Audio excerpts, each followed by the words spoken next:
Imagine going to bed tonight with a calm mind, free from the endless noise of stress, fear, and overthinking. Imagine waking up tomorrow not only rested, but stronger, clearer, and more focused than you've ever felt before. A new day, not just another day. A chance to live with purpose, to take control, and to move closer to the life you want. But tell me the truth.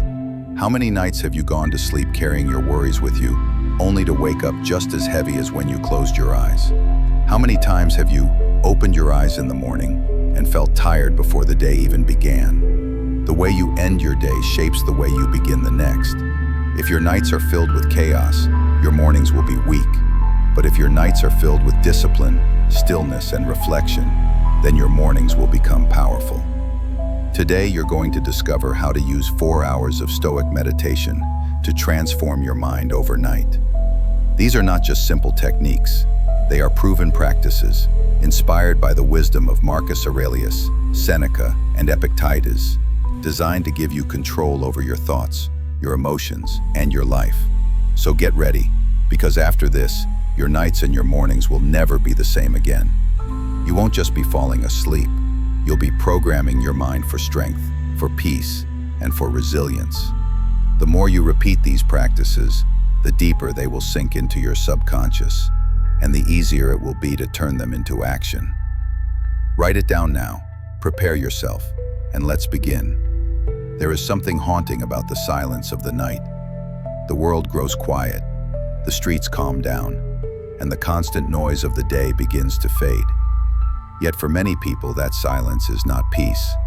It is the moment when the mind becomes louder. Thoughts of mistakes, regrets, or conversations you wish had gone differently come knocking at the door of your mind.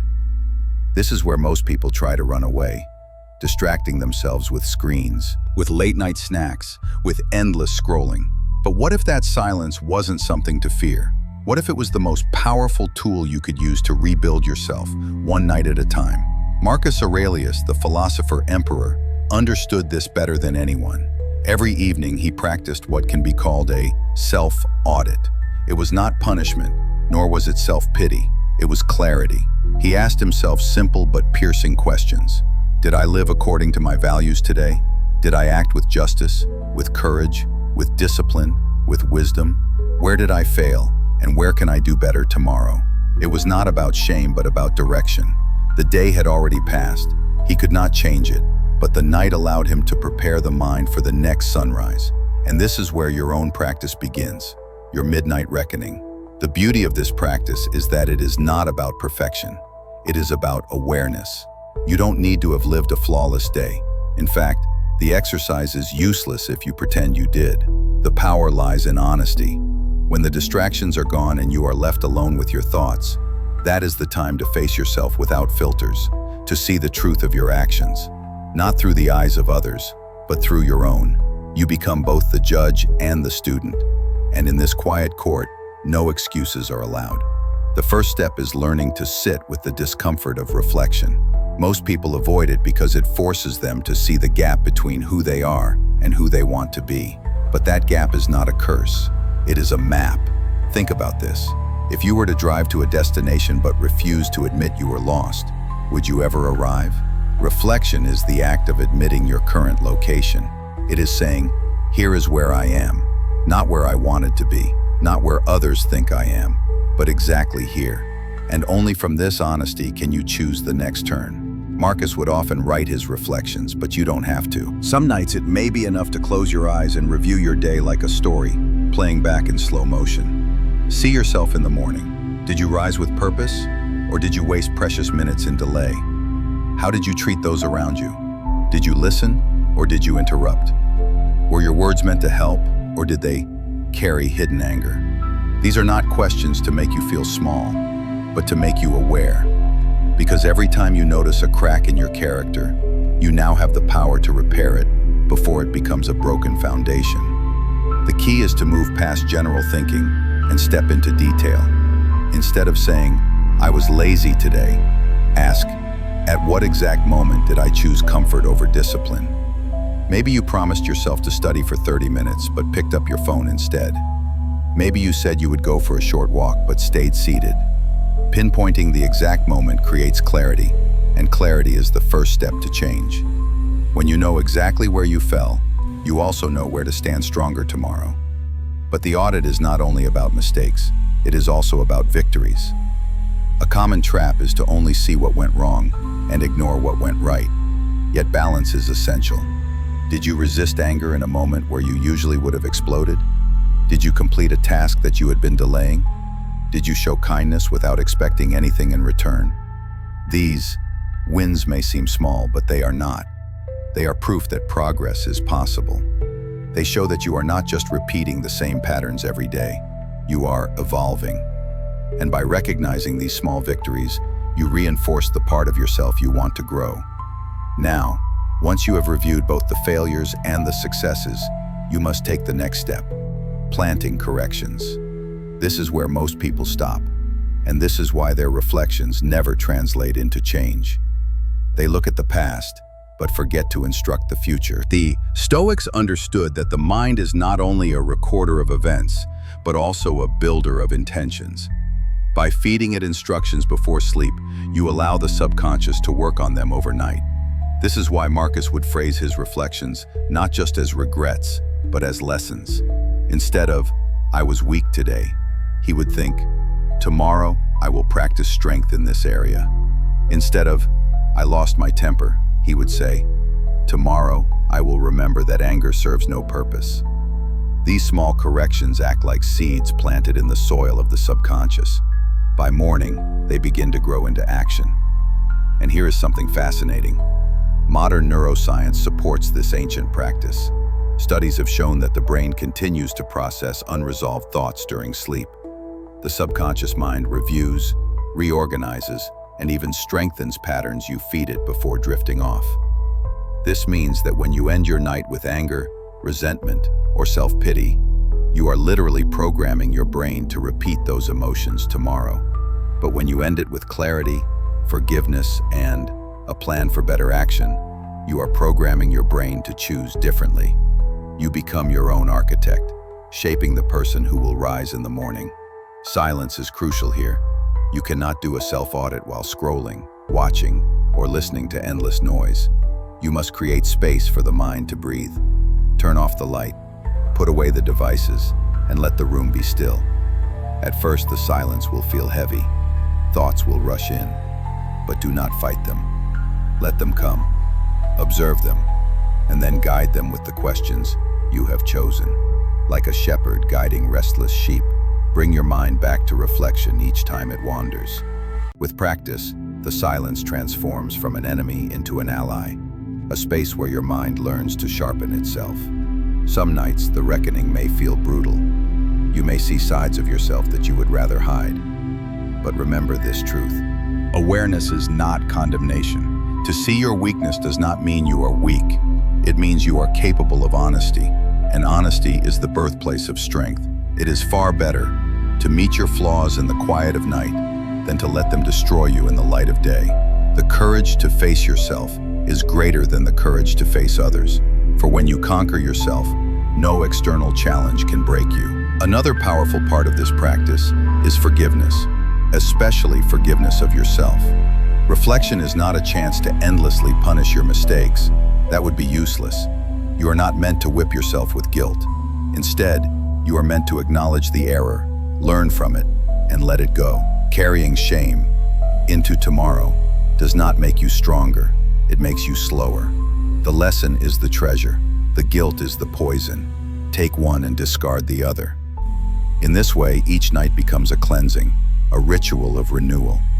You may be wondering how long this practice should take. The truth is, it does not require hours.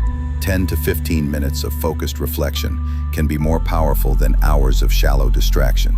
But consistency matters. Doing it every night builds a rhythm. The mind learns to expect it, to prepare for it, and eventually the process becomes smoother. Like sharpening a blade, repetition makes it effective. A dull blade cannot cut through the lies you tell yourself, but a sharpened one can slice through any illusion. Over time, you will notice something remarkable. You begin to catch yourself earlier. At first, you may only see your errors at night, long after they happened. But as your awareness sharpens, You start to notice them in the moment. You are about to say something cruel, but then you remember last night's reflection and stop. You are about to waste time, but then you recall the promise you planted in your subconscious. This is the transformation. The midnight reckoning does not just change your nights, it rewires your days. There is also another layer to this practice that Marcus Aurelius himself embodied: humility. Reflection at night reminds you that you are not a god, not infallible, not beyond error. You are human, and to be human is to fall short. But to be stoic is to turn every shortcoming into fuel. Pride resists reflection because it fears seeing weakness. Humility embraces reflection because it sees weakness as an opportunity to grow. This humility is not self-belittling, it is self-liberating. You do not need to be flawless to be worthy. You only need to be willing to improve. Let me give you a practical technique to deepen your nightly reflection. When reviewing your day, try to view yourself from outside, as though you are watching another person live your life. See yourself entering the room. Hear the words you spoke. Watch the expressions on your face. Would you admire that person? Would you trust them? Would you respect their choices? This exercise removes excuses, because when you see yourself as another character, the truth becomes clearer. And once you see clearly, you can decide what kind of character you want to play tomorrow. This perspective is also powerful for relationships. Think about the people you interacted with today. Did you treat them in a way you would want to be treated? Did you bring peace or chaos to their lives? Did you lift them or burden them? Reflection forces you to see beyond your own viewpoint and consider the effect you have on others. And when you improve the way you affect others, you also improve the quality of your own life. For no one lives in isolation. The ripples of your behavior return to you. Finally, there is a deeper reason why the midnight reckoning is so powerful. It teaches you to live each day as if it were complete in itself. When you reflect at night, you are closing the book on that day. You are saying, "This chapter is written. I cannot change it, but I can learn from it." This mindset keeps you from dragging unfinished emotions into tomorrow. It allows you to wake up fresh, not carrying the weight of yesterday. Each day becomes a separate life. Born in the morning, live through the hours, closed at night. And when you live this way, your life as a whole becomes lighter, more intentional, and more meaningful. So tonight, when the world grows quiet, do not run from the silence. Enter it. Let it hold a mirror to your soul. Review the day honestly. Learn from it. Plant your corrections. Forgive yourself. And close the book. Then sleep, knowing that your mind is working while you rest, shaping you for tomorrow. This is the midnight reckoning, the ancient ritual that can transform your nights into the training ground of the soul. And when practiced with discipline, it will not just change the way you sleep, it will change the way you live. When the book of the day is closed and the reckoning is complete, there is still more work that can be done before sleep takes over. Reflection teaches you where you stood and where you fell. But there is another exercise that digs deeper, one that touches the very roots of fear and attachment. The Stoics knew that life does not move in straight lines. It bends, it breaks, it surprises. And if you are unprepared, every bend feels like a disaster. But what if the night itself could become a rehearsal ground, where you practice meeting loss and hardship without being destroyed by them? What if sleep could become not just rest, but training for resilience? This practice is called negative visualization, and it is one of the strongest tools ever handed down from Stoic thought. Most people avoid even thinking about misfortune because it frightens them. They build walls in their minds, pretending tomorrow will always bring the same comforts as today. But avoidance is a poor defense. When reality shatters those walls, the shock can break a person completely. The Stoics chose a different path. They looked directly at loss, at pain, at death, not to live in despair, but to weaken its power. They rehearsed adversity in their thoughts, so that when it arrived in reality, it felt familiar rather than crushing. The key to making this work during sleep is the way you prepare your mind before closing your eyes. Instead of letting random worries dominate you, you guide your thoughts with purpose. You deliberately choose the scenarios to explore, and you do so with a calm and steady tone. It is not about spiraling into anxiety, but about walking into the shadow with a lamp in your hand. For example, you might gently think, "What if tomorrow I wake up and something I value is gone? How will I respond? What will still remain within my control?" In this way, you begin to teach your subconscious to treat adversity as a teacher rather than an executioner. A good way to begin is to focus on the loss of small comforts first.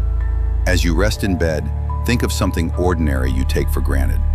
The soft pillow, the roof above you, the ease of clean water. Then quietly picture yourself without it, not in a dramatic or violent way, but as a simple shift. The pillow replaced with a hard floor, the roof gone, the water scarce. Stay with that picture long enough to feel discomfort, but not long enough to drown in fear. Then ask yourself, could I still endure? Could I still live a meaningful life? What resources inside me cannot be taken away by the loss of these external things? This step trains your mind to see that true security lies not in possessions, but in character. Over time, the practice can go deeper. You can direct your thoughts toward the people in your life. This is perhaps the most challenging part, but also the most liberating. Before sleep, remind yourself that every person you love is mortal, every relationship fragile. The Stoics often said, "You kiss your child, but remind yourself he is mortal." Not to strip love of warmth, but to intensify it. By facing the reality that you could lose them, you strip away entitlement and wake with greater gratitude. It is the difference between sleepwalking through relationships and truly seeing the gift of each moment. If the thought of loss makes you tremble, do not run. Allow the trembling, but follow it with a quiet resolve. If this loss came, I could endure. I would hurt, but I would not be broken. And tonight, I will love more deeply because I remember how precious it is. Another angle of this practice involves rehearsing your own mortality, not as a dramatic fantasy, but as a nightly reset. As you lie still in bed, say to yourself, if this were my last night, would I be ready? This is not about morbid obsession. It is about stripping away procrastination. When you truly see the possibility that tomorrow may not arrive, you wake with sharper priorities. You stop delaying the important things. You stop wasting hours on trivial battles. Each breath gains weight. Each choice becomes deliberate. And when you rise in the morning, your life feels renewed because you rehearsed the end and were given another chance. What makes negative visualization so powerful before sleep is the way the subconscious absorbs it. During dreams, the brain processes emotions in symbolic and indirect ways by feeding it scenarios of loss and adversity. You prepare it to process those fears in a safe environment. You give the mind a chance to explore danger without consequence, so that in waking life, you are less shaken. Just as athletes rehearse movements in training so they can perform under pressure, you rehearse adversity in thought so you can stand firm when life tests you. It is important to understand that this is not pessimism. A pessimist expects the worst and despairs. A Stoic prepares for the worst and strengthens himself. The purpose is not to walk through life in dread, but to walk through life free from dread. Because when you have rehearsed losing everything, you stop clinging so desperately to it. You can enjoy it fully while it lasts, but you no longer depend on it to define your peace. The practice also transforms how you experience gratitude. When you wake from a night of rehearsing loss, you see your surroundings with sharper eyes. The same breakfast, the same sunlight, the same faces. They no longer feel ordinary. They feel like treasures that could vanish. And when you know something could vanish, you value it more. Most people live as though tomorrow is promised. The Stoic lives as though today is a gift. There is also a subtle shift that happens with repeated practice. The fear of loss begins to loosen. At first, rehearsing hardship will stir discomfort, maybe even resistance. But with time, the scenarios lose their sting. You begin to feel a quiet confidence. If health fails, you will adjust. If wealth is lost, you will adapt. If reputation fades, you will continue. If death approaches, you will meet it with dignity. The mind once trained carries this strength into waking life. You begin to walk lighter, not because life has become easier, but because you have become stronger. To make the practice more effective, guide your thoughts with specific questions. What if tomorrow I had to face rejection? How would I respond with virtue instead of bitterness? What if my work collapsed? Would I still act with dignity? What if someone insulted me? Would I meet it with calm? What if illness visited me? Could I still find joy in what remains? Each question sharpens your resilience. Each rehearsal makes you less dependent on external fortune. And each night you practice, you carve deeper grooves of strength into your subconscious. A further refinement is to connect the visualization with your breathing. As you picture a loss, take a slow breath in. As you exhale, release the fear. This anchors the practice in the body. You are teaching not only the mind, but also the nervous system to meet adversity with calm. Over time, this breathing pattern becomes automatic. In moments of real stress, the body remembers the training and responds with steadiness rather than panic. You may wonder if this will make you gloomy, but the opposite is true. The more you face loss in thought, the more joy you find in what is present. Negative visualization is not about living in shadows. It is about making the light brighter. When you have faced the possibility of death, every small act of living feels extraordinary. A meal is no longer just food, it is a feast. A conversation is no longer small talk, it is connection. The ordinary becomes sacred. Another benefit of this practice is that it breaks the illusion of control. Much of human suffering comes not from events themselves, but from the shock that we cannot control them. By rehearsing adversity, you remind yourself nightly of what is within your power and what is not. You see that external events will always escape your command, but your response never does. This clarity reduces frustration. You no longer fight to control the uncontrollable. Instead, you focus your energy where it matters, on your own choices. There is wisdom in practicing both loss and response together. Do not simply stop at the vision of hardship. Pair it with the response you wish to embody. If you think of losing wealth, also think of meeting it with simplicity.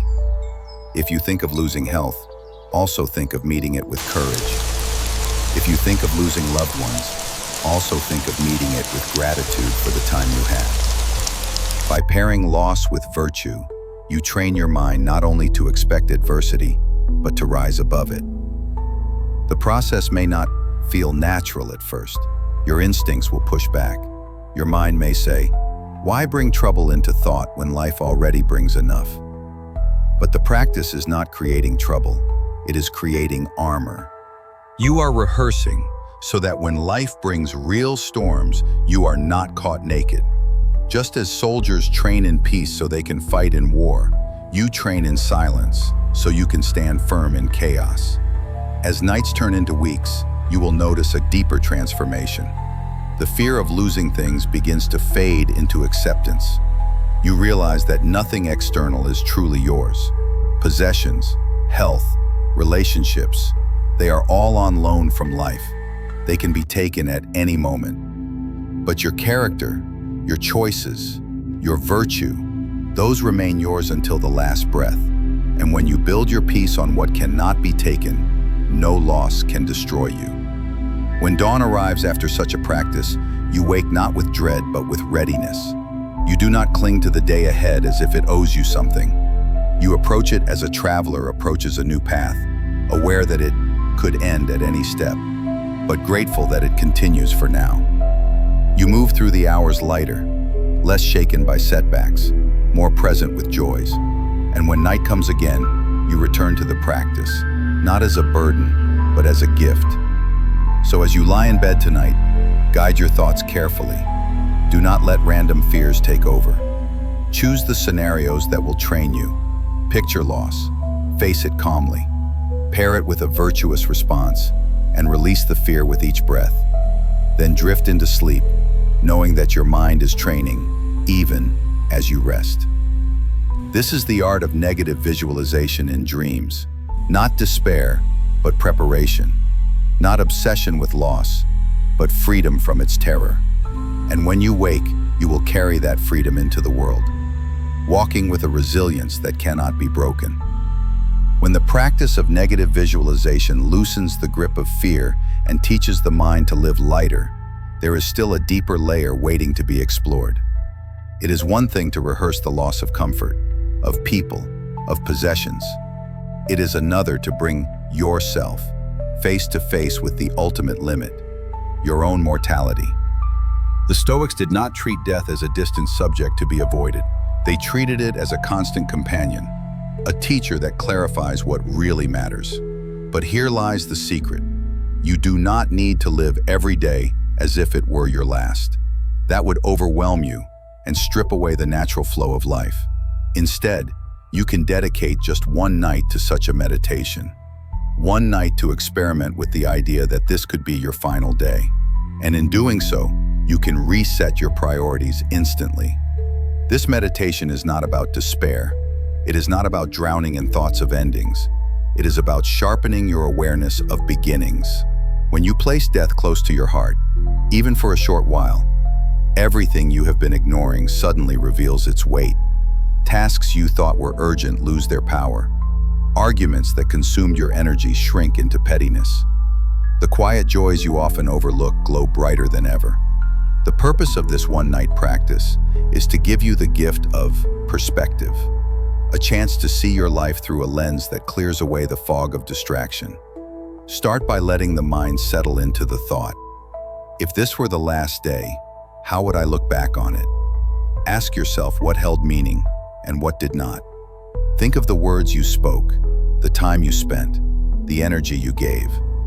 Would you be proud of how you used those hours? Or would regret whisper in the corners of your reflection? This questioning is not about judgment, but about recognition. You are not here to condemn yourself, but to see clearly, to look at life without filters. The awareness that arises from this process is sharper than any motivational speech.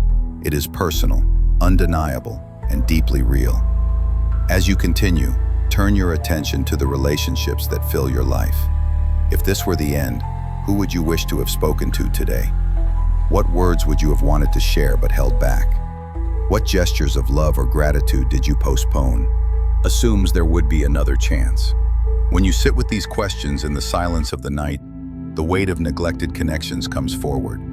And with that recognition comes the chance to act differently when morning arrives. You do not need to wait for actual endings to express affection, forgiveness, or appreciation. You can begin tomorrow with words that matter, words that build instead of wound, words that leave no room for regret.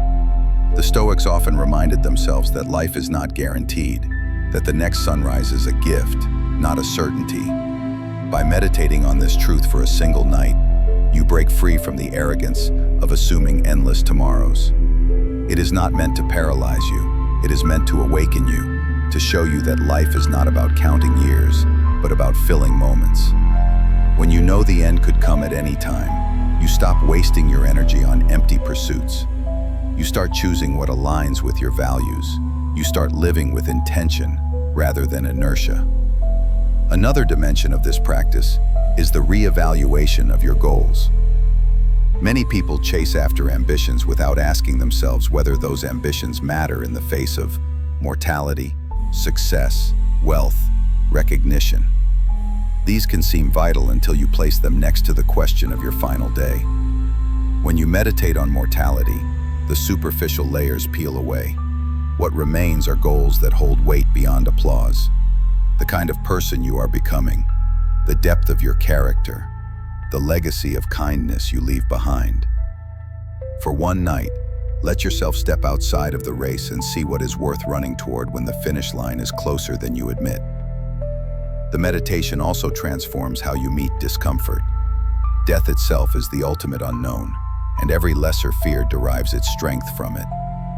By calmly placing yourself before it in thought, you train yourself to accept other challenges with ease. If you can face the thought of your own end without collapsing, then setbacks, losses, or insults lose much of their sting. You carry a quiet power into your days, not because you are reckless, but because you have seen the boundary and accepted it. The world cannot threaten you with what you have already embraced. One way to deepen this reflection is to conduct a mental farewell. Before sleep, think of the things you would let go of if this were the end. Release them in thought, one by one. Possessions, worries, grudges, ambitions that do not matter. This symbolic act clears space in the mind. It shows you what is truly essential and what has been holding you prisoner. And when morning comes, you can carry that clarity with you, focusing only on what deserves your limited time. Another layer involves gratitude. When you live as though today was the last, gratitude becomes natural. Every breath feels like a gift. Every voice you hear feels like a blessing. Even the struggles of the day take on a new shape. If this was the last time you faced a challenge, would you not be grateful to have had the chance to struggle, to grow, to live one more moment? Gratitude softens fear. It transforms mortality from a curse into a reminder of life's richness. There is also strength in simplicity. When you think of the end, you realize how little you truly need. Comfort, luxury, approval. These fade quickly when placed against mortality. What remains are simple acts: kindness, presence, courage, self-control. By rehearsing your last day, you remind yourself that life's essence is not complicated. It is found in the quality of your choices, not in the size of your possessions. This realization can reset the way you live, cutting away clutter and leaving only what adds meaning. This meditation can also bring peace in the face of conflict. Many hold grudges as if time will always allow reconciliation later. But if this were the last night, would holding on to anger still make sense? Would the satisfaction of being right matter if tomorrow never came? Mortality shrinks pride and elevates compassion. It pushes you to forgive, not because others deserve it, but because you deserve peace. And if you carry that peace into your next day, your relationships shift, becoming lighter and more authentic. There is another benefit that may not be obvious. Meditating on your last day frees you from perfectionism. If you knew your time was limited, would you still obsess over every mistake? Or would you focus on action, on living with sincerity instead of flawless execution? Mortality shows you that perfection is an illusion. What matters is presence, honesty, and effort. This shift can release you from the chains of hesitation and allow you to live boldly, unafraid of making mistakes. Before sleep, let this meditation settle into your body as well as your mind. Lie still and feel each breath as a reminder of life's fragility. Each inhalation is a gift. Each exhalation could be the last. Not in a dramatic way, but in a grounding way. When you align your thoughts with your breathing, the awareness becomes physical. It roots itself in your being, and the lesson does not fade easily. As the night unfolds, let the meditation deepen into dreams. The subconscious may weave strange stories, but beneath them, the seed of mortality is planted. You are training yourself to wake with sharper eyes, to look at your world as though it could vanish. And in that awareness lies transformation. When dawn breaks, you rise not with dread but with clarity. The experiment of one night resets your compass. You know what to value, what to let go of, and how to spend your hours. You see that life is too precious to waste on anger, too short to spend in distraction, too fleeting to be lived without intention. And you carry with you the quiet strength of someone who has rehearsed their end and found meaning in what remains. So, dedicate one night to this meditation. Let yourself step into the thought that this could be the final chapter. Use it not to despair, but to sharpen, to reset, to awaken. By practicing memento mori in this way, you do not become obsessed with death. You become fully alive. One night is enough to remind you that every morning is a gift and every choice is a chance to live with purpose. And when you repeat this practice from time to time, you keep your priorities aligned, your spirit humble, and your days filled with what truly matters. After facing the reality of your final night and allowing mortality to clear away illusions, the next challenge lies not in thought, but in environment. Reflection and visualization can sharpen the mind, but if the hours before sleep are filled with noise and distraction, the clarity you gained quickly dissolves. The modern world does not surrender to quiet easily. Endless chatter, glowing screens, constant stimulation. These flood your senses until silence feels uncomfortable, even threatening. Yet the Stoics understood that silence was not emptiness, but power, a weapon for self-mastery. To reclaim that power, you must practice inner stillness before you rest, letting it shape your emotions, your focus, and, ultimately, your life. Silence is not only the absence of sound, it is the absence of interruption in your inner world. Most people think of silence as a lack of conversation or noise around them. But true silence goes deeper. It means stepping away from stimulation that hijacks the mind. The scroll of social media, the rush of constant messages, the background hum of television. These keep the brain in a state of agitation. When you carry this agitation into bed, your sleep becomes shallow, your dreams restless, and your waking hours scattered. But when you choose silence, you cut off the stream of unnecessary input. You give your thoughts space to settle, just as muddy water clears when left still. The first step is to recognize how overstimulation robs you of control. Every notification, every conversation, every piece of information demands a reaction. The brain is wired to respond to novelty, and each distraction pulls your attention away from what matters. By the time you reach the end of the day, your mind is not your own. It has been shaped by fragments from the outside world. If you want to enter sleep as a Stoic, you must reclaim ownership of your attention. Silence is the doorway to that ownership. When you remove the clutter, you stop reacting and start directing. It is not easy to create silence in a culture that fears it. Many avoid quiet because it exposes the voice of their own mind.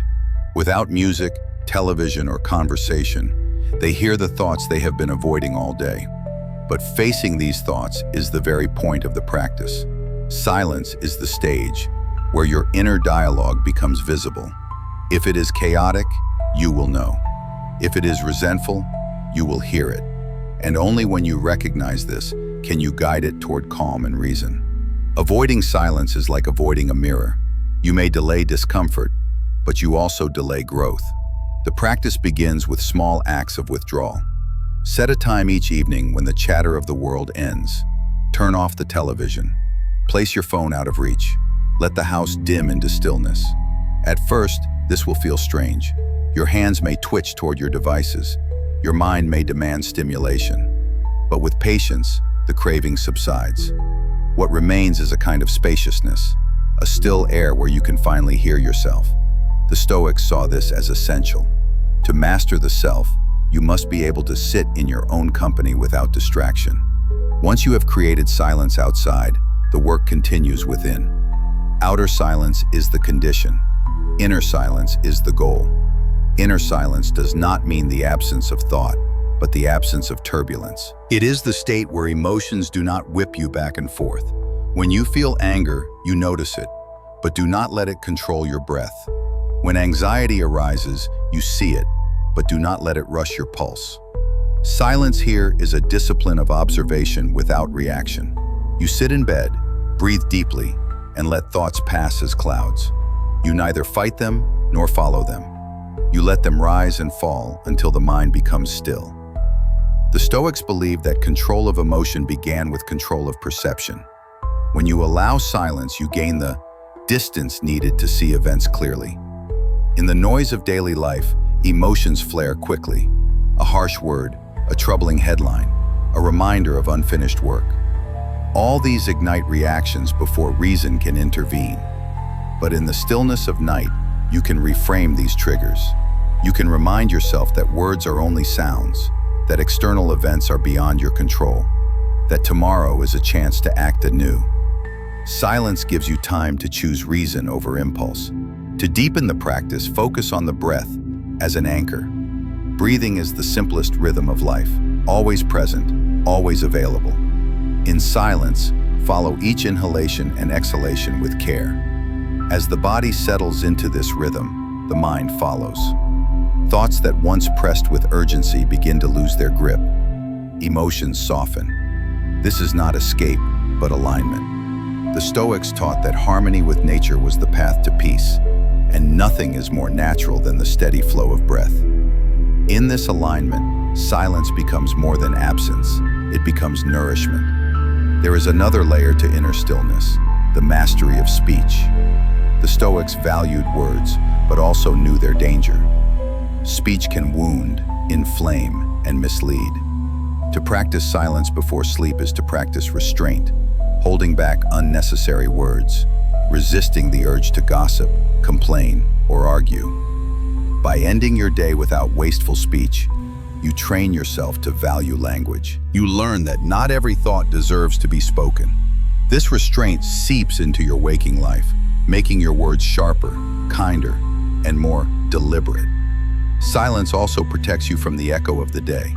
Conversations and digital noise have a way of clinging to the mind long after they end. A heated argument replays in your head. A trivial post lingers as irritation. These echoes prevent true rest. But when you close the gates early, the echoes fade before bed. You enter sleep lighter, unburdened by fragments of meaningless chatter. This is how silence sharpens not only emotions, but also dreams. An overlooked power of silence is its ability to restore sensitivity. Constant noise dulls perception. When you are bombarded all day, nothing feels vivid anymore. Silence resets the senses. A quiet room makes a single sound rich. A still mind makes a single thought profound. By practicing silence before sleep, you sharpen your capacity to notice, to listen, to see. You carry this sensitivity into the next day, able to perceive life with more clarity and less numbness. The practice also guards against addiction to stimulation. Many do not realize how dependent they are on noise until it is taken away.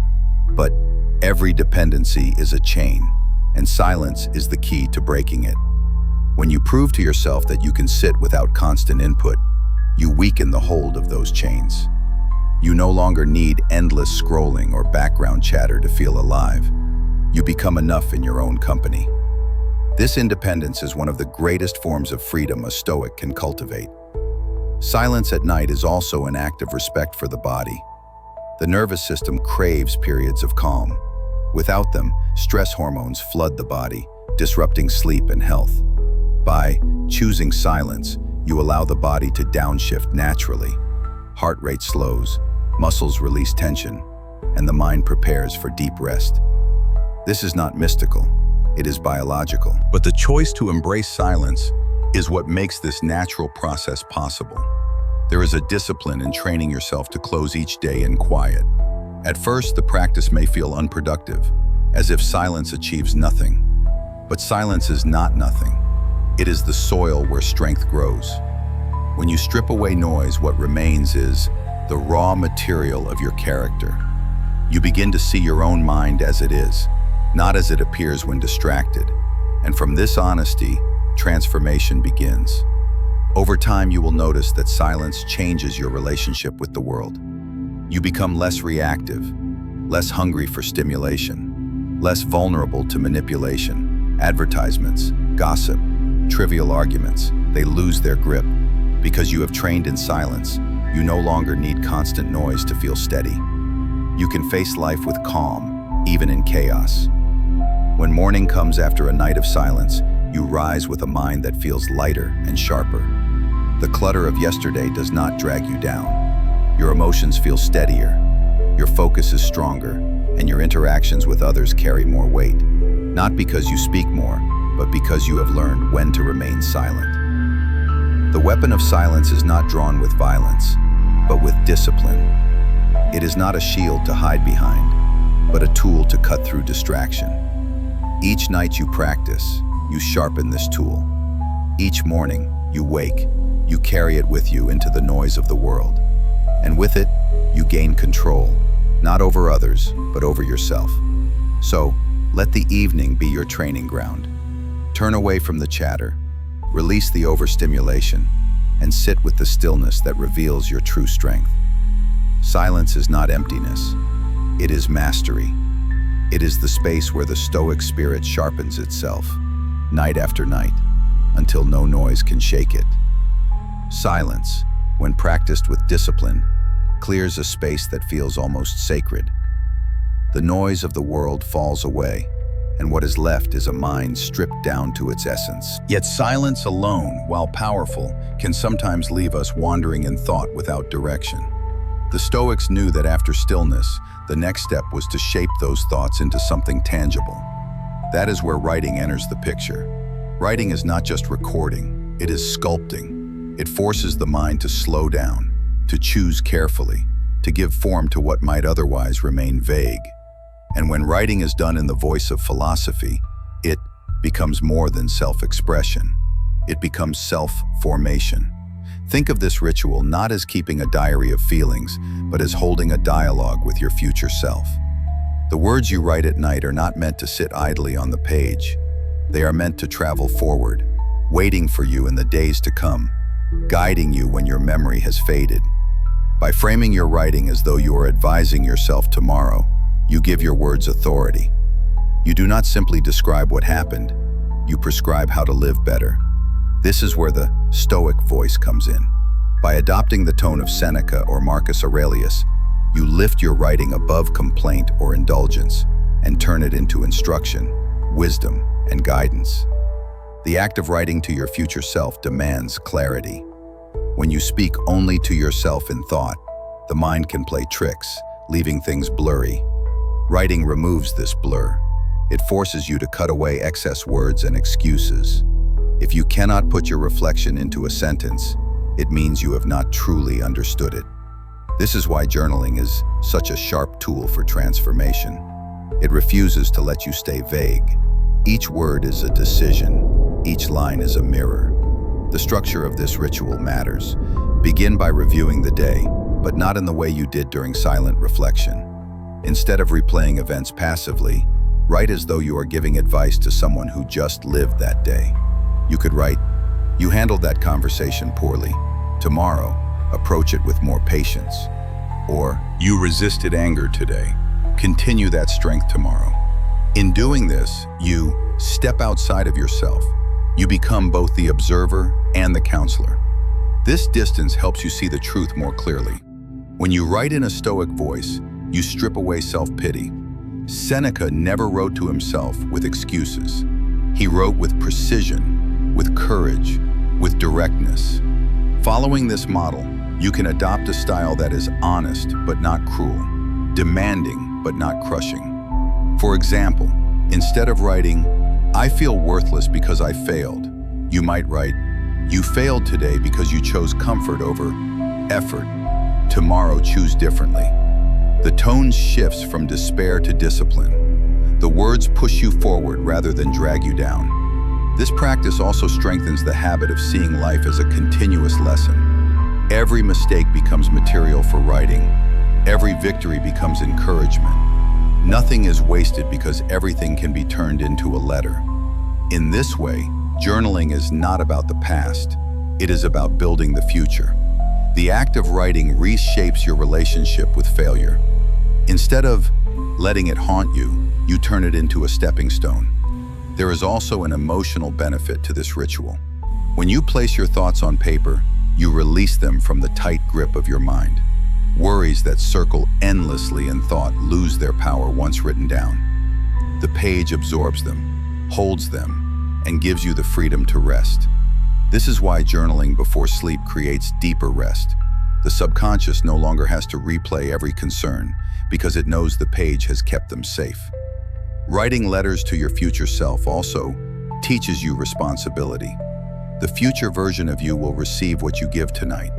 If you give excuses, you hand forward weakness. If you give clarity and resolve, you hand forward strength.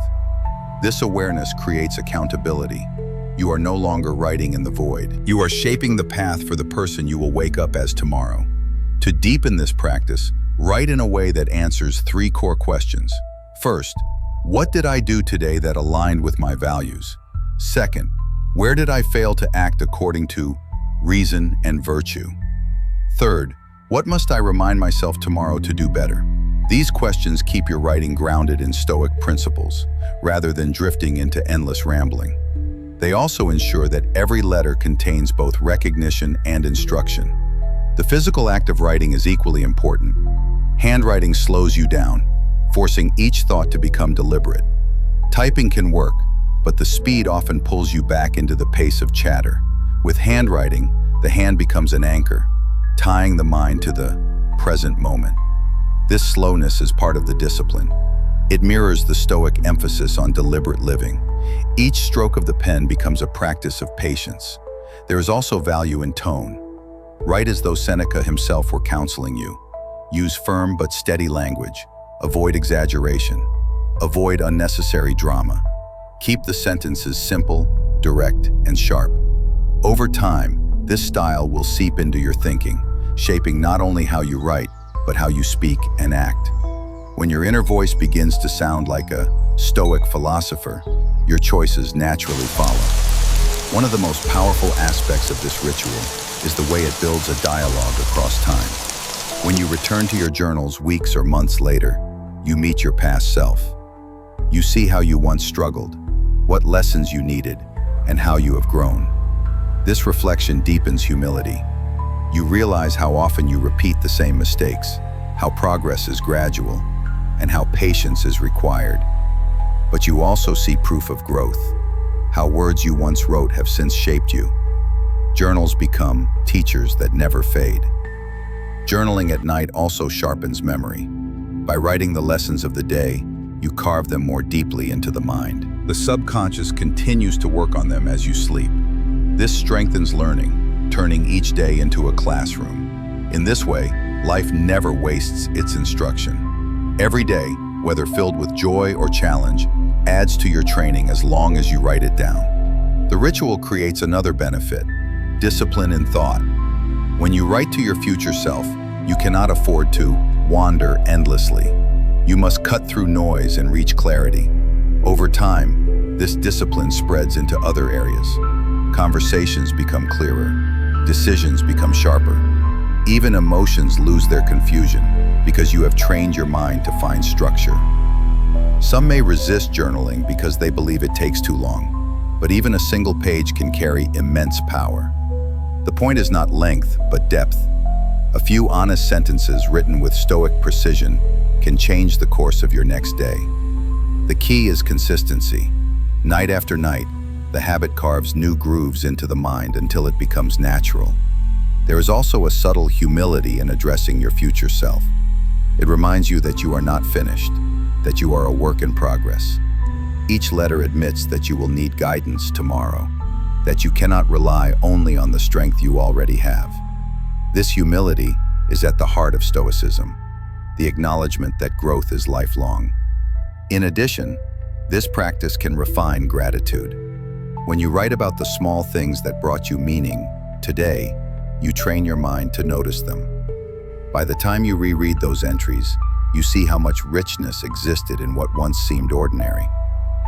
Gratitude deepens because writing crystallizes what the rushing mind would have forgotten. At times, journaling will reveal harsh truths. You will see patterns of weakness repeated, promises broken, virtues neglected.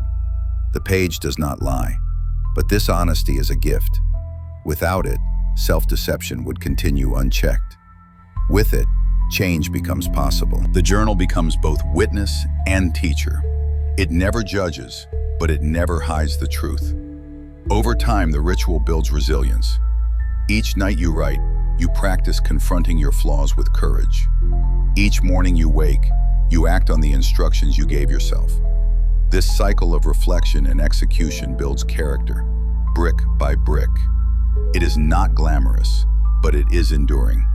When combined with the silence you cultivated earlier, journaling becomes even more powerful. Silence clears space. Writing fills it with purpose. The two practices feed each other. One prepares the ground, the other plants the seed. Together they form a nightly rhythm that transforms the chaos of the day into clarity for tomorrow. And so the overnight journaling ritual is not merely about keeping a record. It is about directing your future, disciplining your thought, and sharpening your character. Each letter is a tool, each sentence a guide, each page a step toward becoming the person you wish to be. By writing in a Stoic voice, you turn nightly journaling into philosophy in action, a living practice that strengthens not only your nights, but your entire life. After shaping your thoughts into letters and speaking to your future self with clarity, there is still one more step that completes the night. Reflection clears the mind. Journaling gives direction, but the heart must also be prepared. If you go to bed clinging to resentment, regret, or frustration, your sleep will carry that weight, and you will wake to face the next day already burdened. The Stoics taught a deeper practice, one that transforms not only how you interpret your past, but how you enter your future. It is the practice of Amore Fati, the love of fate. To end the day with this ritual is to treat every failure, every surprise, and every disappointment as something not just tolerable, but necessary for growth. Amore Fati is more than acceptance. Acceptance is passive. It says, I cannot change it, so I must endure. Amorati is active. It says, this is mine and I will embrace it fully. When you learn to end your day with such a perspective, nothing that happened can remain as poison. Each event becomes fuel. The insult you heard, the mistake you made, the plan that collapsed, each is reinterpreted as material for strength. You do not deny the sting, but you refuse to let it remain only as pain. You transform it into training. The nightly practice begins with reviewing the events of the day that disturbed you most. Perhaps it was a harsh word, a broken promise, or a setback in work. Instead of replaying it with bitterness, shift your focus. Ask yourself, if fate delivered this moment, to me, what lesson is hidden inside? How does this event train my patience, my courage, or my humility? By asking these questions, you stop seeing the event as a thief and start seeing it as a teacher. This change in perspective does not erase discomfort, but it strips discomfort of power to control you. Think of failure differently. Most people treat failure as evidence of weakness. The Stoic treats failure as evidence of participation. To fail means you attempted, you acted, you engaged with life. Each failure is proof that you are in the arena rather than hiding outside of it. Before sleep, thank the day for allowing you to fail, for showing you where to strengthen. This gratitude turns what others would carry as shame into momentum for your growth. The same practice applies to surprise. Life often unfolds in ways you did not expect, and surprise can quickly turn into frustration. But Amorati reframes surprise as a reminder that the world is larger than your plans. The unexpected is not an interruption, but a correction, steering you toward paths you could not see. At night, reflect on the surprises of your day and ask yourself how they may serve you tomorrow.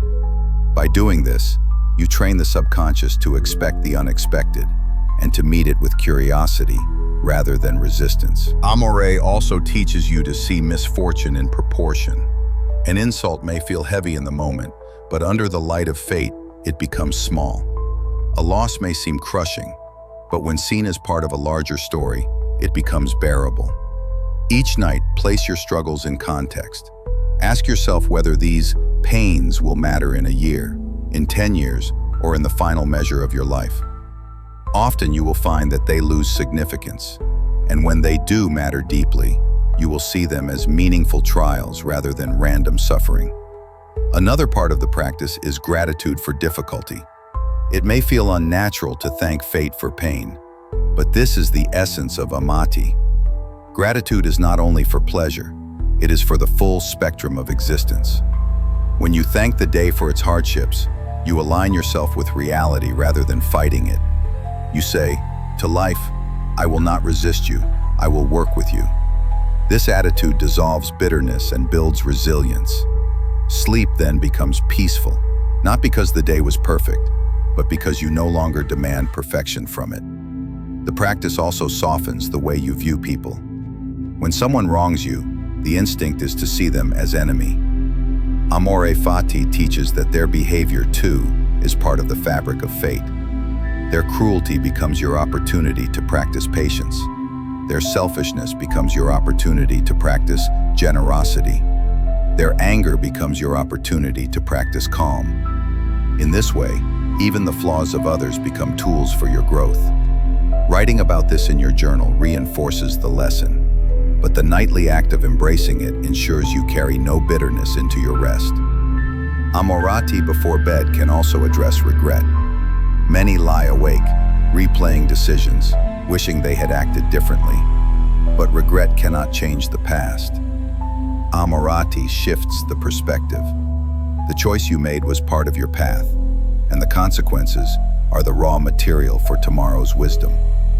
By reframing regret in this way, you free yourself from endless loops of what if, and replace them with a steady resolve of what next. Sleep becomes lighter because you are no longer chained to an alternate past that never existed. The practice deepens further when applied to health, aging, and mortality. Each night, accept the state of your body as part of fate. If you felt pain, let it remind you of resilience. If you felt weakness, let it remind you of humility. Even the slow passage of time, which steals youth and strength, can be embraced as the natural unfolding of life. To resist it is to resist the order of the universe. To love it is to walk in harmony with nature itself. Ending your day with this perspective brings calm acceptance where there could be only fear. There is also wisdom in connecting Amorati with your breath. As you lie in bed, focus on inhaling the events of the day, the victories, the failures, the surprises, and exhaling them as acceptance. With each breath, you tell yourself, this too belongs. This too is part of me. This too is necessary. The rhythm of breathing ties the philosophy to the body, making it not just a thought, but a lived experience. Another layer of the practice involves speaking to yourself directly in words of affirmation. You can quietly repeat, what happened today was needed. What challenged me today was shaping me. Nothing was wasted. These affirmations are not empty slogans. They are instructions to the subconscious, spoken before sleep. They plant seeds of resilience that grow while you rest. By morning, your perspective has already shifted. Amorati also dismantles the illusion of control. Each night, remind yourself that much of what happened today was not in your hands. Traffic, weather, illness, other people's choices. None of these were yours to command. Yet they happened, and you met them. By loving fate, you free yourself from the exhaustion of trying to bend the world to your will. Instead, you focus only on what remains in your power, your own judgment and your own actions. This clarity saves energy for what truly matters. Another subtle benefit is freedom from envy. When you love fate, you no longer compare your life to others. Their successes are not your failures, and their paths are not your path. The day you lived was the day assigned to you, and it contained everything necessary for your growth.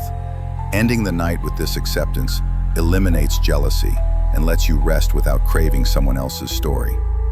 To practice Amorati consistently is to train joy in hardship. Not joy that pretends pain is pleasant, but joy that sees pain as purposeful. When you look back on your day with this mindset, you realize that the hardest moments were also the richest. They taught you patience. They revealed your limits. They demanded growth. Without them, you would remain untested, shallow, fragile. With them, you become deeper, steadier, unshakable. This practice also strengthens courage. If you can love even the harshest turns of fate, what is left to fear? If disappointment becomes training, if failure becomes progress, if loss becomes instruction, then nothing in life can defeat you. Our moral Fati before bed is not just preparation for sleep, it is preparation for all of existence. When you wake after such a practice, the difference is unmistakable. You do not drag the burdens of yesterday into the morning. You rise with a sense of renewal, with the confidence that whatever comes will serve your growth. You step into the day not as a victim of events, but as a partner with fate.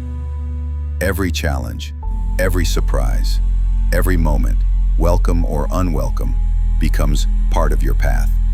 So as you close your eyes tonight, review your day, not as a list of frustrations or regrets, but as a series of necessary steps. Thank the day for its trials as much as its joys. See every event as material for your strength. Let the words, Fati, sink into your heart until they are no longer just philosophy, but reflex. Sleep then becomes a surrender, not to escape, but to alignment. You rest knowing that fate is not your enemy, but your greatest ally. And with that, you train yourself to wake not only stronger, but freer. When you learn to embrace the events of your day with Fati and see every setback as fuel for growth, there is still one enemy that can slip through the cracks and linger in the heart: anger. No matter how disciplined you try to be, no matter how much you reflect, anger has a way of clinging to you long after the event that triggered it has passed. It seeps into your thoughts, colors your mood, and if carried into sleep, poisons the next morning before it even begins. The Stoics treated anger not as a natural companion, but as a sickness of the mind. Left unchecked, it clouds judgment, destroys relationships, and steals peace. Yet they also believed it could be dissolved, not by force, but by reason and silence. The night offers the perfect time for this practice. When the world grows quiet, and you are no longer pushed by the day's demands, you have the chance to confront anger without distraction. 10 minutes of silent meditation can become a reset button for your mind, dissolving resentment and preventing it from infecting tomorrow. The goal is not to deny the emotion, but to release its grip. Anger arises from judgments that something should not have happened, or that someone should have acted differently.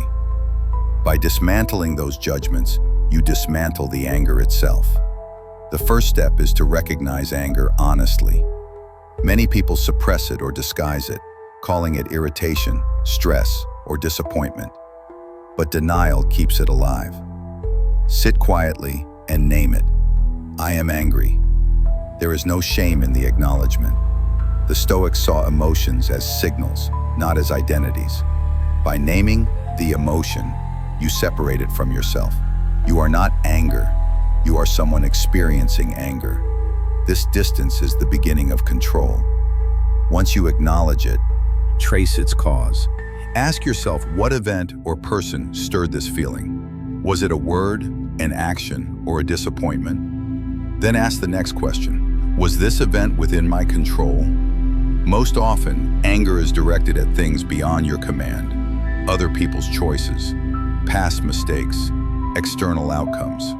The Stoics would say, these are not worthy of your energy. They belong to fate, not to you. By recognizing that you are trying to control what cannot be controlled, you loosen the hold of anger. But some anger arises from what is within your control, your own choices. Perhaps you acted poorly and now blame yourself. Here the practice shifts. Instead of fueling self-hatred, use the silence to remind yourself that error is part of growth. Anger at yourself is wasted energy if it does not lead to correction. Ask, what can I do differently tomorrow? Write a short plan in your mind. Once the plan is clear, release the anger. It has done its job. It has pointed you to an adjustment. Beyond that, it only drains you. Breathing is a powerful ally in this process. Sit or lie still, close your eyes, and take slow, deliberate breaths. With each exhale, picture anger leaving your body like smoke. With each inhale, picture calm entering like fresh air. Breathing shifts the body's chemistry, slowing the pulse and calming the nervous system. It makes space for reason to return. The Stoics valued aligning body and mind, and breath is the bridge between the two.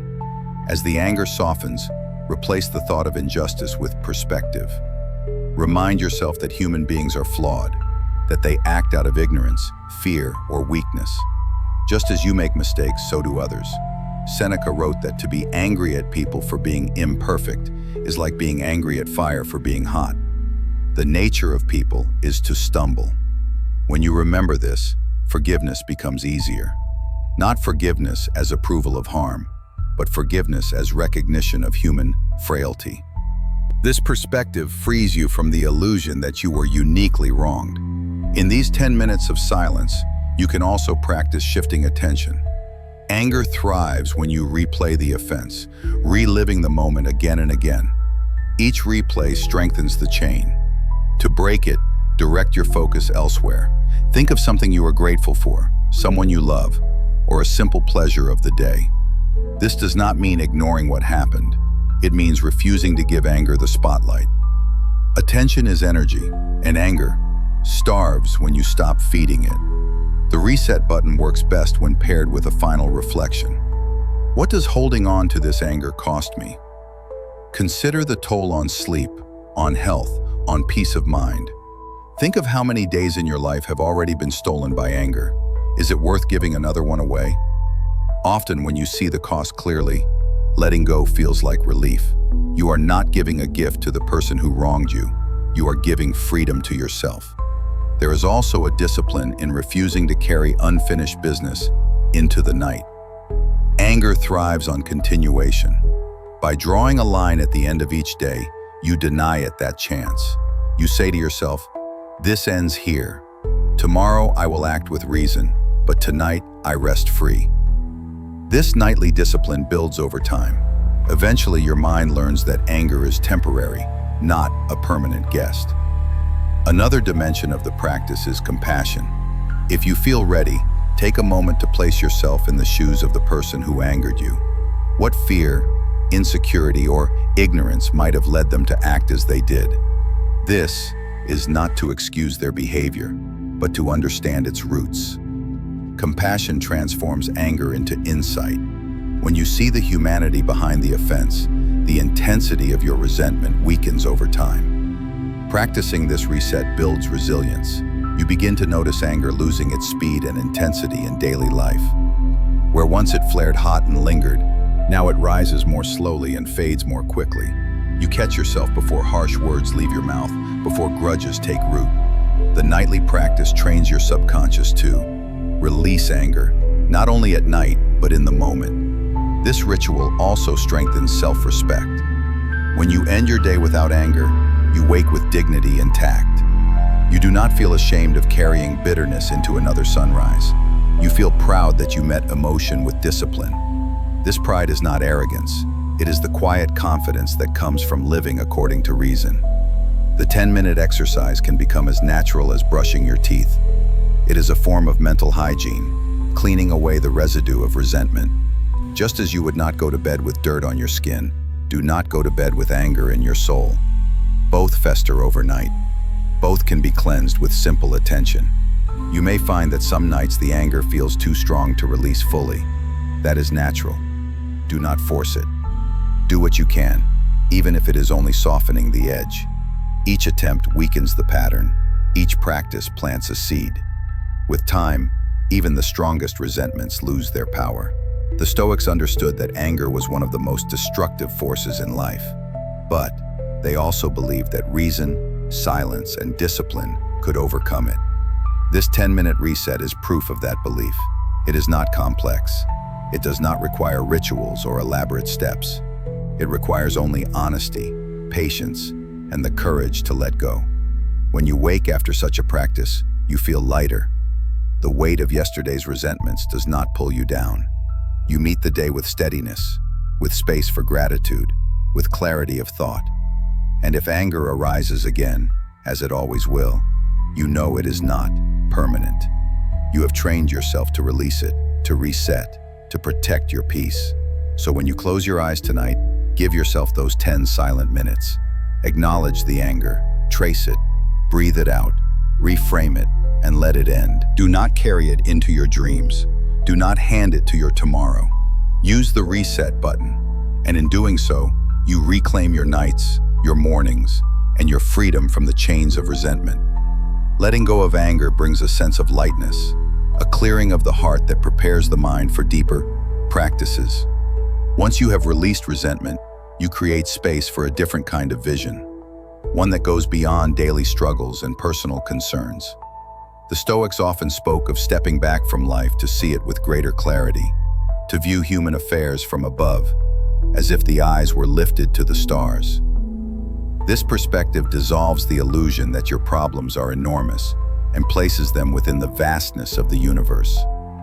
Practiced before sleep, it can shape your dreams and prepare you to wake with a calm detachment, free from the weight of petty worries.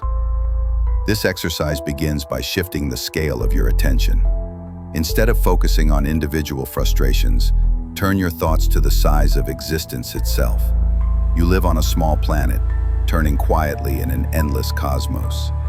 The conflicts of your day, arguments, delays, disappointments, are specks in this immensity. From above, they shrink until they are no longer chains, but grains of dust.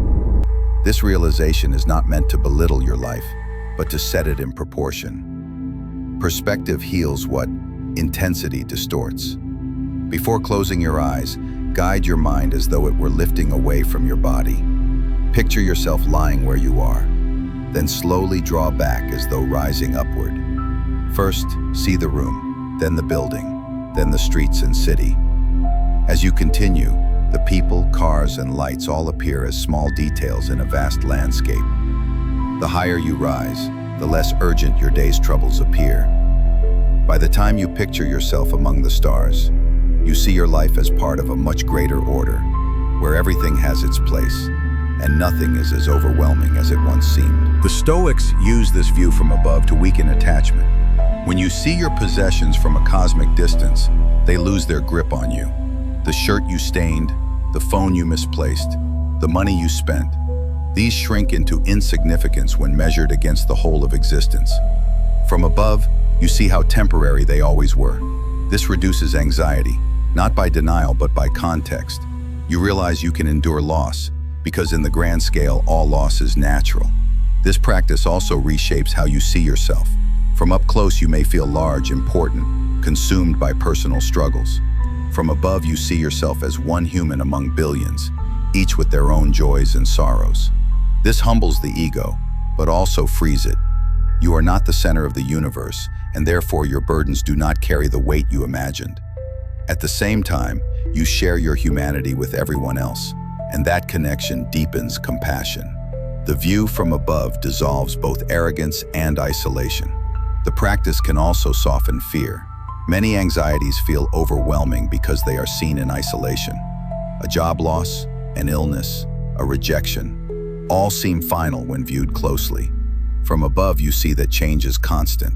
The generations before you endured far greater struggles, and that nature itself continues regardless of individual events. This perspective does not erase pain, but makes it bearable. It reminds you that you are part of a rhythm larger than yourself, and within that rhythm, even hardship has its place. Guiding your mind into this perspective before sleep allows the subconscious to absorb it. In dreams, your sense of self loosens, and your awareness of scale can expand. The practice may even develop into lucid dreaming, where you retain awareness within the dream and can continue the exercise consciously.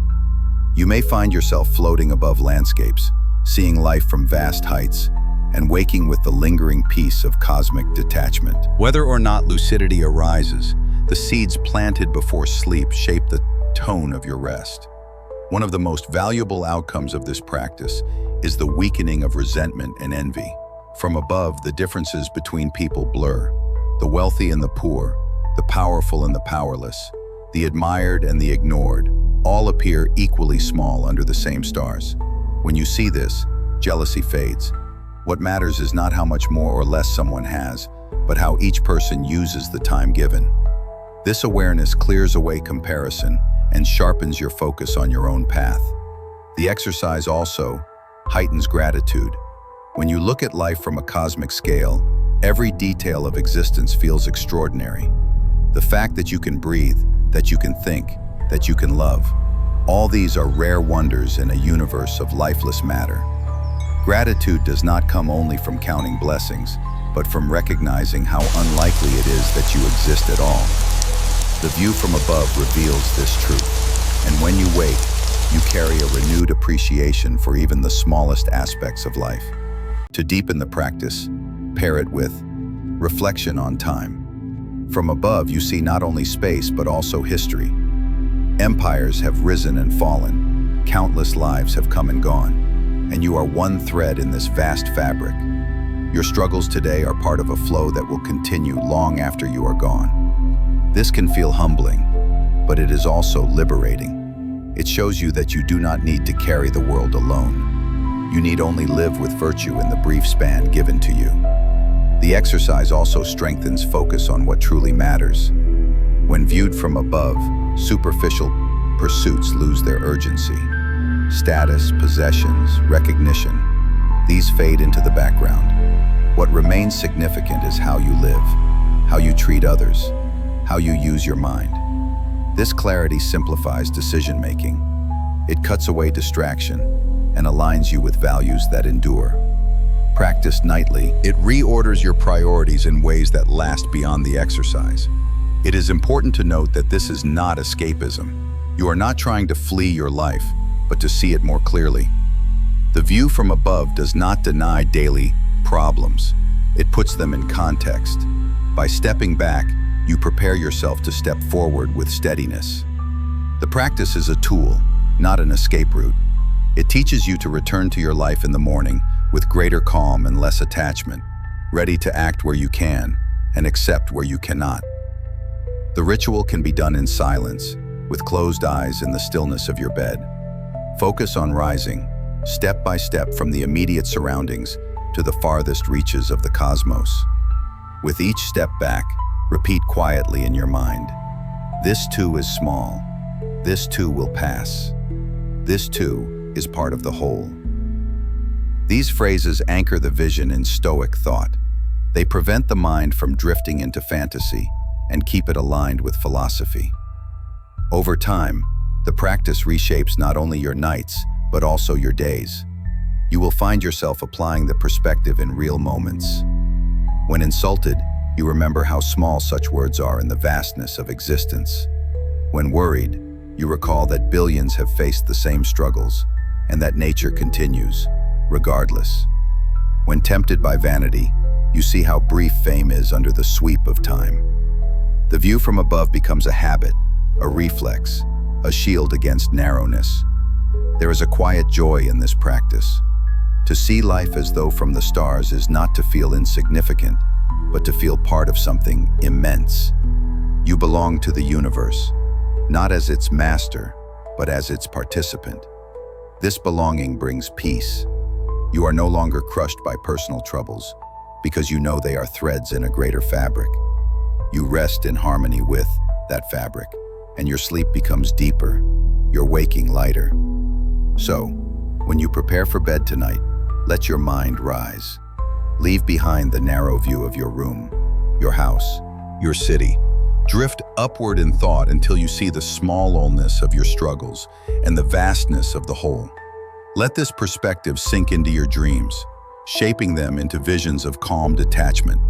And when you wake, carry with you the strength of someone who has seen life from above, steady in the face of turmoil, humble in success, and grateful for the rare gift of existence. When the mind has risen above itself and tasted the vast perspective of the universe, the next step is to return to the body and anchor that vision into something steady. Perspective gives clarity, but without grounding, it can drift away like a dream. The Stoics understood that reason must rest on a stable foundation, and that foundation is breath. Long before science explained the nervous system, they knew that the way we breathe shapes the way we think. Breath is constant, always with us. Yet, most people never pay attention to it. They let it run shallow and hurried, mirroring the restless state of their minds. But with deliberate practice, breath can become a tool to cultivate equanimity, to settle emotions, and to prepare the mind for sleep with rational calm. The practice begins with awareness. Most people breathe from the chest, shallow and rapid, especially when stressed. This type of breathing keeps the body in a state of alertness, as though danger is always near. Diaphragmatic breathing, by contrast, engages the lower part of the lungs. The diaphragm moves downward, the belly rises, and the body enters a state of relaxation. This change is not symbolic, it is biological. Slow, deep breaths signal safety to the nervous system, lowering heart rate, reducing tension, and quieting the stress response. By practicing this each night, you teach the body to end the day in balance rather than agitation. The rhythm of the breath is the rhythm of thought. Shallow, rapid breaths scatter the mind, making it jump from one worry to another. Slow, deliberate breaths bring thoughts into alignment, one at a time, calm and steady. To practice, lie in bed and place a hand on your abdomen. As you inhale, let the hand rise. As you exhale, let it fall. Focus only on this movement. This anchors attention, preventing the mind from wandering into restless loops. The Stoics valued control over attention because it is the root of control over life. Breathing in this way is not merely relaxation, it is training in attention. The exercise can be refined into cycles. Inhale for a count of 4. Hold briefly for a count of 2. Exhale for a count of 6. The longer exhalation deepens calm, signaling to the body that it can release tension. Repeat this cycle for several minutes, letting the rhythm become natural. Over time, you will find the body expecting it each night, settling into calm more quickly. This is how repetition builds not only habit, but also trust between body and mind. The benefit goes beyond relaxation. Breathing in this way clears space for reason. When emotions rise, they often hijack the breath. Anger quickens it, fear shortens it, anxiety traps it high in the chest. By reversing the process, by slowing and deepening the breath, you send the opposite signal. You show the body that reason is in charge, not impulse. The Stoics spoke often of living in accordance with nature. Nature gave us breath as both life and tool. To master it is to align with that natural order, finding calm, not through suppression, but through cooperation with the body's design. Breathing also trains patience. Each cycle is slow, deliberate, unhurried. In a world that pushes constant urgency, this slowness feels almost radical. By practicing it nightly, you remind yourself that not everything requires rushing. Calm decisions come from calm breaths. The patience you build in these minutes before sleep spreads into the next day, softening reactions and allowing for measured responses. There is also a deeper philosophical layer. Each breath is temporary. You inhale, you exhale, and it is gone. To focus on breath is to accept transience. It reminds you that life itself is a series of such cycles, moments arriving and departing endlessly. The Stoics often reflected on impermanence, not to despair but to live fully in each moment. Breathing becomes a physical meditation on this truth. You take what comes, release what leaves, and remain steady in the flow. Another benefit of diaphragmatic breathing is its ability to cleanse the mind of clutter. Worries and regrets often rise when you lie down at night, stealing rest. By focusing on the breath, you interrupt this loop. Each inhalation becomes a reminder of presence. Each exhalation, a release of distraction. This is not escape, but discipline. You are training the mind to choose where to rest, rather than being dragged by restless thoughts. Some find it helpful to pair the breath with a phrase. Inhale with, I take in calm. Exhale with, I release tension. Or inhale with, this moment is enough. Exhale with, I let go of the rest. These simple phrases direct the subconscious, linking rational thought to the rhythm of the body. Over time, the association becomes automatic. The words fade, but the calm remains. Breathing also sharpens awareness of the present. The Stoics warned against being trapped in the past or anxious about the future. Breath anchors you to now. You cannot breathe yesterday, nor can you breathe tomorrow. You can only breathe this moment. When you fully inhabit each cycle, you practice presence in its simplest form. This presence spreads into the rest of life, making you more attentive to small joys, less distracted by regrets, and less consumed by anticipation. For those who struggle with sleep, this practice offers a natural remedy. Sleep requires the body to release control, but the restless mind resists. Diaphragmatic breathing bridges the two. The body enters calm, the mind follows. And sleep arrives not as a forced demand, but as a natural continuation. This shows the wisdom of working with the body rather than against it. Another important aspect is humility. Breathing is the most basic act of life shared by every living being. By focusing on it, you are reminded of your connection to all existence. The same air that fills your lungs flows through others, through animals, through plants. The rhythm of your breath links you to the rhythm of the world. This humility softens the ego and fosters gratitude. There is also strength in noticing how resilient the breath is. No matter what hardships you face, the breath remains. It continues, steady, reliable. It becomes a symbol of endurance. Each time you practice, you remind yourself that as long as you can breathe, you can endure. This resilience plants courage deep within, ready to be drawn upon when life challenges you. Breathing also refines discipline. At first, the mind may wander after a few cycles. You may forget to count, lose focus, or drift into thought. The discipline is to return gently but firmly each time. This act of returning strengthens the will. It teaches you to guide yourself back from distraction, not with frustration, but with persistence. Over time, this discipline becomes second nature, benefiting not only meditation, but every aspect of life. The practice can be extended into gratitude. With each inhale, acknowledge the gift of air freely given. With each exhale, release a silent thank you. Gratitude linked to breath becomes continuous, as natural as the act itself. It shapes your subconscious to see life not as burden, but as gift. When you wake, this gratitude lingers, coloring your perception of the world. Finally, diaphragmatic breathing before sleep embodies equanimity.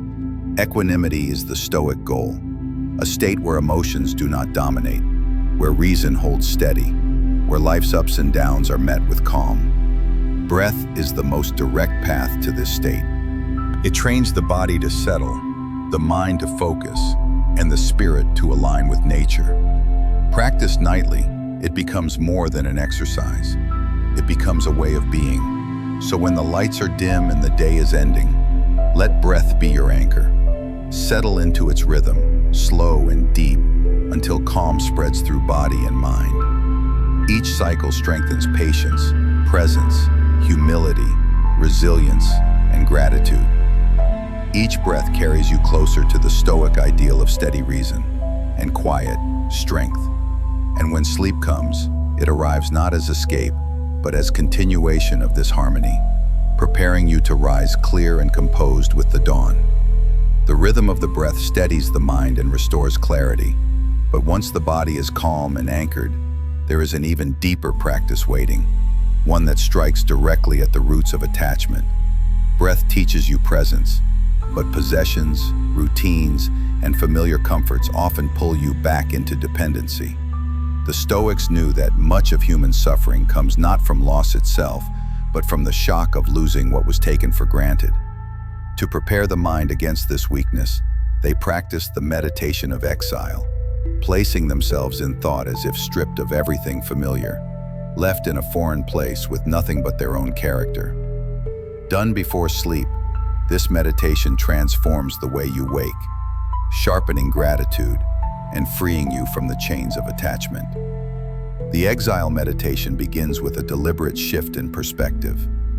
Instead of lying in bed, surrounded by possessions and routines, you close your eyes and tell yourself, "Tonight, I am a stranger. This bed is not mine. This room is not mine. These comforts are not guaranteed." This reframing unsettles the mind at first. Comfort whispers that everything around you belongs to you, that it will always be here. By countering this whisper with the thought of exile, you loosen the illusion of ownership. Nothing external is truly yours.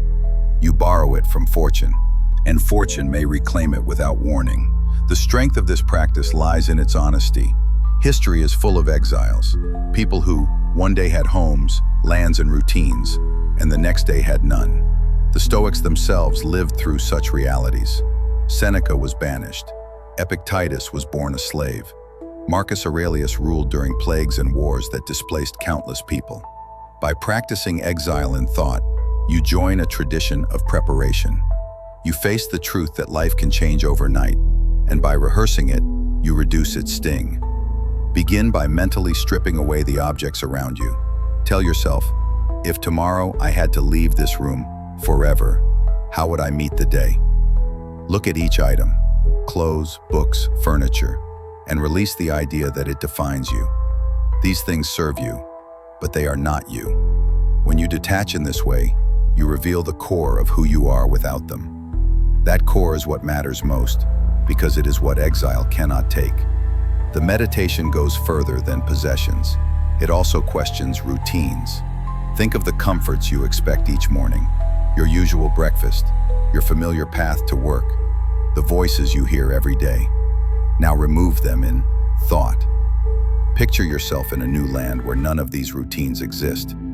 At first, the thought feels isolating, even frightening, but stay with it. Notice how quickly the mind begins to adapt, searching for new ways to survive, new habits to build.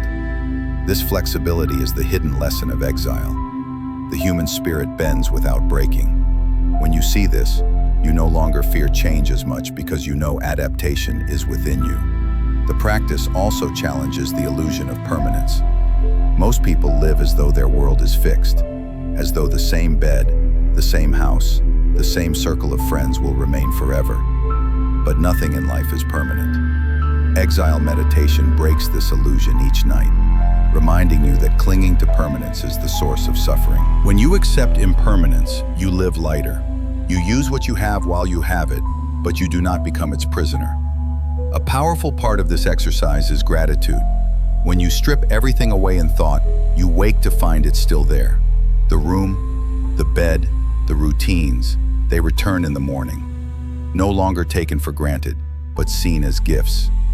You feel relief not because the world changed, but because your perception changed. Gratitude is sharper after exile, because the absence you rehearsed makes presence sweeter. A simple breakfast feels abundant. A familiar street feels welcoming. A single conversation feels precious. The meditation also builds resilience. When you think of yourself as an exile, you stop depending on stability for peace. You train yourself to find peace in character, in reason, in inner strength. This means that when real disruptions come, loss of job, change of home, movement to new places, you are less shaken. You have already rehearsed exile, and you know that you can survive with less. This resilience gives confidence, a quiet assurance that you are not as fragile as comfort made you believe. There is also humility in this practice. Exile reminds you that no place is guaranteed to you. The land you call yours, the privileges you enjoy, they can vanish. Many have walked before you who thought themselves secure, only to be uprooted.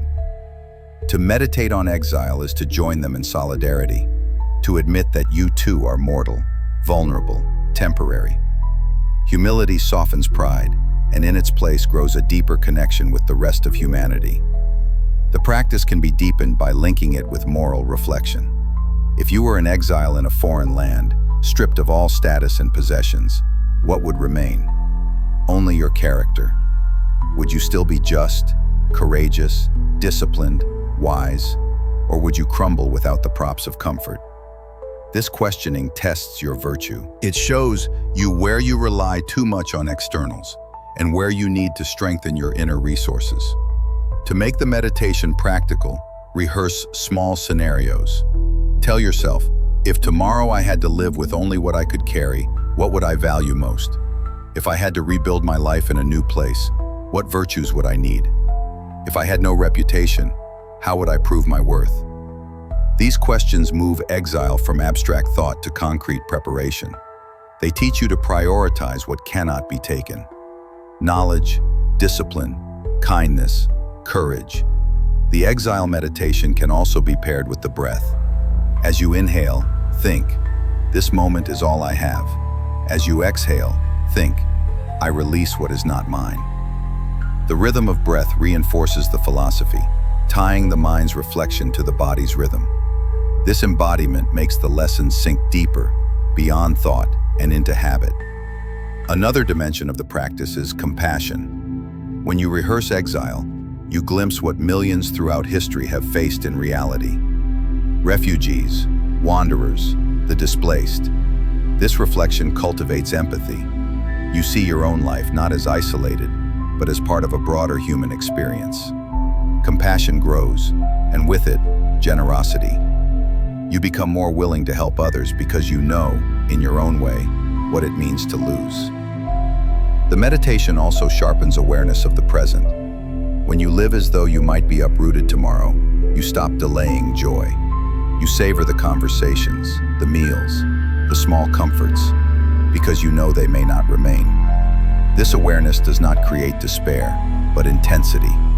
Life becomes richer, not poorer, when viewed through the lens of exile. The strength of this practice lies in its simplicity. It requires no tools, no rituals, only thought and honesty. Yet the effects ripple through your life. You sleep lighter, wake with gratitude, live with resilience, and act with compassion. Exile meditation strips away illusions, leaving only what is essential: your character, your choices, your ability to endure and to love. So when you close your eyes tonight, let yourself be a stranger. Release ownership of your bed, your room, your routines. Tell yourself you are in a foreign land with nothing but your mind. Feel the discomfort, then feel the freedom. Sleep in that truth. And when you wake, see your life not as ordinary, but as a gift returned to you. This is the power of exile meditation. It detaches you from what you cannot keep, strengthens you with what cannot be taken, and fills you with gratitude for what remains. When you train the mind to sleep as if exiled, stripped of possessions and routines, you begin to see how fragile your sense of stability really is. That fragility can be unsettling, but it also opens the way to a new kind of preparation. Exile meditation teaches you to detach from what you cannot keep. The next step is to prepare for what you cannot fully control. This is where the pre-mortem becomes powerful. Instead of drifting into tomorrow blind to risks, you can face them in advance, not to grow anxious, but to strip them of their ability to surprise you. The Stoics believed that shocks hurt most when they arrive unanticipated. By rehearsing failures before they come, you inoculate the mind against panic and turn potential disasters into expected challenges. The pre-mortem begins by naming the possibilities. Before you close your eyes, let your thoughts settle on tomorrow and ask, what could go wrong? Not in a vague way, but in detail. Consider the tasks, conversations, and responsibilities waiting for you. Picture obstacles arising, delays, rejections, mistakes, unexpected losses. This is not pessimism, it is training. Just as a soldier rehearses battle before stepping onto the field, you rehearse adversity so that you do not freeze when it arrives. The point is not to torment yourself, but to prepare yourself. Once you name the possible failures, you must walk through them calmly. If tomorrow brings an argument at work, how will you respond? If plans collapse, how will you adjust? If someone criticizes you harshly, what words or silences will keep you steady? By creating these mental rehearsals, you train yourself not to react blindly. You give yourself a script grounded in reason. When the real event comes, you will not be caught unarmed. You will have practiced. This practice reshapes fear. Fear feeds on the unknown, on shadows not yet faced. By shining a light on them, you reduce their size. A possible failure seen in detail loses its mystery. You may still dislike it, but it no longer overwhelms you. It becomes something you can endure, perhaps even use to grow. The Stoics often wrote that fortune can take many shapes, but your mind can meet them all with the same strength once trained. The pre-mortem also builds flexibility. When you see only one path for tomorrow, any disruption feels catastrophic. But when you rehearse multiple scenarios, you loosen attachment to a single outcome. You prepare your mind to pivot, to adapt, to remain steady no matter the twist. Flexibility is strength disguised as softness. A rigid tree breaks in the storm. A flexible one bends and survives. Pre-mortems train that flexibility, night after night. It is important to recognize that not all failures will arrive. Many of the scenarios you rehearse will never occur. But this does not make the exercise useless. It makes it liberating. By facing them in thought, you reduce their power, even if they never come. You go through life lighter, less anxious, because you know you can withstand more than you once believed. Anticipated pain hurts less than unexpected pain. A common fear is that this practice will create negativity, filling the mind with dark thoughts before bed. The opposite is true. If done correctly, the exercise is not about brooding, but about calming. Each scenario is followed by a Stoic response. You do not stop at, "What if I fail?" You continue to, "And this is how I will endure." The focus is not on catastrophe, but on resilience. The night becomes not a rehearsal of collapse, but a rehearsal of courage. The pre-mortem can also strengthen gratitude. When you picture losses or failures and then wake to find they have not occurred, relief sharpens appreciation. The coffee you drink, the conversation that goes well, the plan that succeeds, all feel richer because you saw the shadow of their absence. Gratitude becomes not a vague feeling, but a direct response to the fact that the worst did not happen. Another benefit lies in decision-making. Many mistakes come from ignoring possible risks. By practicing pre-mortems, you sharpen foresight. You begin to anticipate obstacles naturally, not with fear, but with readiness. This makes your choices wiser. You plan with contingencies, you prepare with patience, and you act with steadiness. Failures may still come, but they no longer feel like ambushes.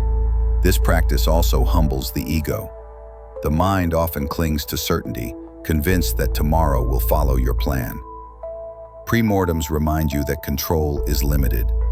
No matter how carefully you plan, chance and fate intervene. By accepting this nightly, you loosen arrogance and embrace humility. Humility is not weakness. It is alignment with reality, and reality always favors those who accept it. The exercise can be guided by questions. What if tomorrow my health falters? What if someone misunderstands me? What if I lose something I rely on? What if my efforts fall short? Each question opens a doorway to resilience. Each answer builds confidence that you can endure. These are not predictions, but preparations. They are rehearsals that strengthen the will. To embody the practice, pair it with the body's calm. As you breathe deeply, picture each failure. Then with each exhale, picture your chosen response. Patience, courage, silence, or reason. The breath becomes the link between fear and discipline. This physical rhythm ensures that the scenarios do not spiral into anxiety, but resolve into calm. Pre-mortems also train perspective. When you rehearse multiple failures, you see that even the worst is not the end. A lost job is painful, but not death. A broken relationship hurts, but life continues. A mistake stings, but you rise again. Perspective shrinks what feels unbearable into what can be carried. This reframing is the heart of Stoicism. Not denial of pain, but endurance of it. Over time, this nightly habit reshapes your waking life. You begin to catch yourself in moments of rising panic, remembering that you already rehearsed this. The meeting that goes badly, the delay in plans, the harsh words. You face them with steadiness because they are familiar. This familiarity dissolves shock, and without shock, anger and despair lose their fuel. The practice also frees you from the illusion of perfection. By rehearsing failures, you accept that mistakes are part of life. You stop demanding flawless days. This acceptance reduces disappointment and increases resilience. You learn to meet each day not with fragile hope for perfection, but with strong readiness for imperfection. There is wisdom in ending the exercise with a reminder of what remains within your control. You cannot prevent every failure, but you can always choose your response. You can choose patience over rage, courage over fear, calm over chaos. This awareness is empowering. It shifts focus from what may collapse tomorrow to what you can always uphold, your character. So tonight, when the world grows quiet and the day ends, let your mind walk through tomorrow's shadows. Name the possible failures. Rehearse your responses. Breathe deeply and release fear. Do not see this as dark preparation, but as bright training. By facing what could go wrong, you strengthen what will go right. Your calm, your courage, your reason. And when morning comes, you will rise not surprised by adversity, but ready for it, steady in the face of fortune, and free from the tyranny of shock. When you have trained yourself to walk calmly through the possible failures of tomorrow, you gain a strength that many never develop. The power to face the uncertain without collapsing. Yet even with this preparation, another subtle enemy often lingers and threatens to disturb your peace: the opinions of others. What people say, what they think, how they judge. These shadows follow you through the day and sometimes into the night. If you carry them into sleep, they echo in dreams, weighing you down with fears of reputation and approval. The Stoics warned that no external judgment belongs to you. It is beyond your control, and therefore not worthy of your chains. To embody this truth before sleep, they practiced what can be called the cloak of indifference, a mantra repeated until rest comes, shielding the mind from the arrows of opinion. The practice begins by acknowledging the grip of social approval. Human beings are wired to care about belonging, about how they appear in the eyes of others. This instinct once protected survival, but in the modern world, it can become a prison. Criticism at work, gossip among peers, disapproval from family. These can dominate the mind long after the event itself. By the time night arrives, you may still feel the sting of words spoken hours earlier. Without intervention, this sting hardens into resentment or anxiety. The cloak of indifference interrupts this cycle. The mantra is simple. What others think is not mine to carry. Whisper it quietly, or repeat it silently in thought. Let it align with the rhythm of your breath. Inhale with acceptance of your own actions. Exhale with release of their judgments. With each cycle, the words grow stronger, and the grip of opinion loosens. This is not denial of social life. It is refusal to surrender your peace to forces outside your command. Indifference, as the Stoics taught it, is not neglect or arrogance. It is clarity. It is the refusal to mistake external noise for internal truth. Others may praise you, others may condemn you, but neither praise nor condemnation defines your worth. Worth is found in virtue, justice, courage, wisdom, self-control. These belong to you and cannot be taken. The cloak of indifference is woven from this knowledge. When repeated at night, it reminds your subconscious of where real value lies. To deepen the practice, call to mind the judgments that troubled you most during the day. Perhaps someone doubted your work, insulted your choices, or dismissed your effort. Instead of replaying their words with pain, wrap them in the cloak. Say to yourself, this judgment is theirs, not mine. I cannot control their view, but I can control my response. As you repeat this, the sting fades. Their words remain, but they no longer penetrate. This exercise also builds humility. Indifference to opinions does not mean dismissing others as unimportant. It means seeing their judgments as reflections of their own minds, shaped by their experiences, fears, and ignorance. You are reminded that just as they judge you, you have judged others, often without full understanding. Humility softens pride while freeing you from dependence on approval. The cloak of indifference strengthens courage as well. Fear of opinion often keeps you from action. You avoid risks because you dread how failure might appear. By practicing indifference each night, you train yourself to value action over reputation. You remind yourself that growth is worth more than applause. With time, this courage seeps into your days. You speak more freely, you act with conviction, and you live without the constant weight of imagined judgment. The mantra also quiets envy. Much of jealousy arises not from genuine desire, but from comparison. Seeing how others are praised while you are ignored. By releasing the need for external validation, envy weakens. You no longer measure yourself against applause, but against your own principles. The cloak shields you not only from criticism, but also from the addictive lure of praise. Both are distractions from virtue. Pairing the mantra with silence deepens its effect. After repeating the words, allow moments of stillness where you rest in their truth. Feel the lightness that comes when you no longer chase approval or fight criticism. This stillness carries into dreams, shaping them away from anxious replay of social encounters and into visions of calm. When you wake, the shield remains, protecting you from being ruled by other people's thoughts. There is a subtle power in making this mantra nightly.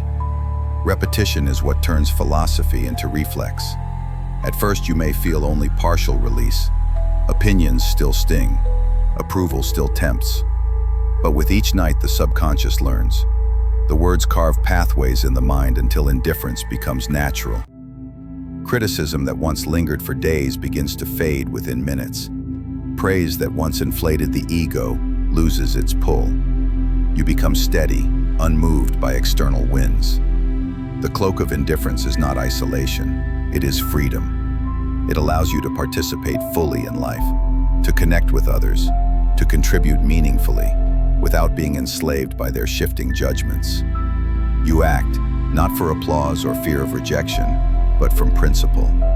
And when you close your eyes at night, you rest, knowing that your peace does not depend on anyone else's opinion. So tonight, when the memories of others' words creep in, do not fight them with anger or replay them with pain.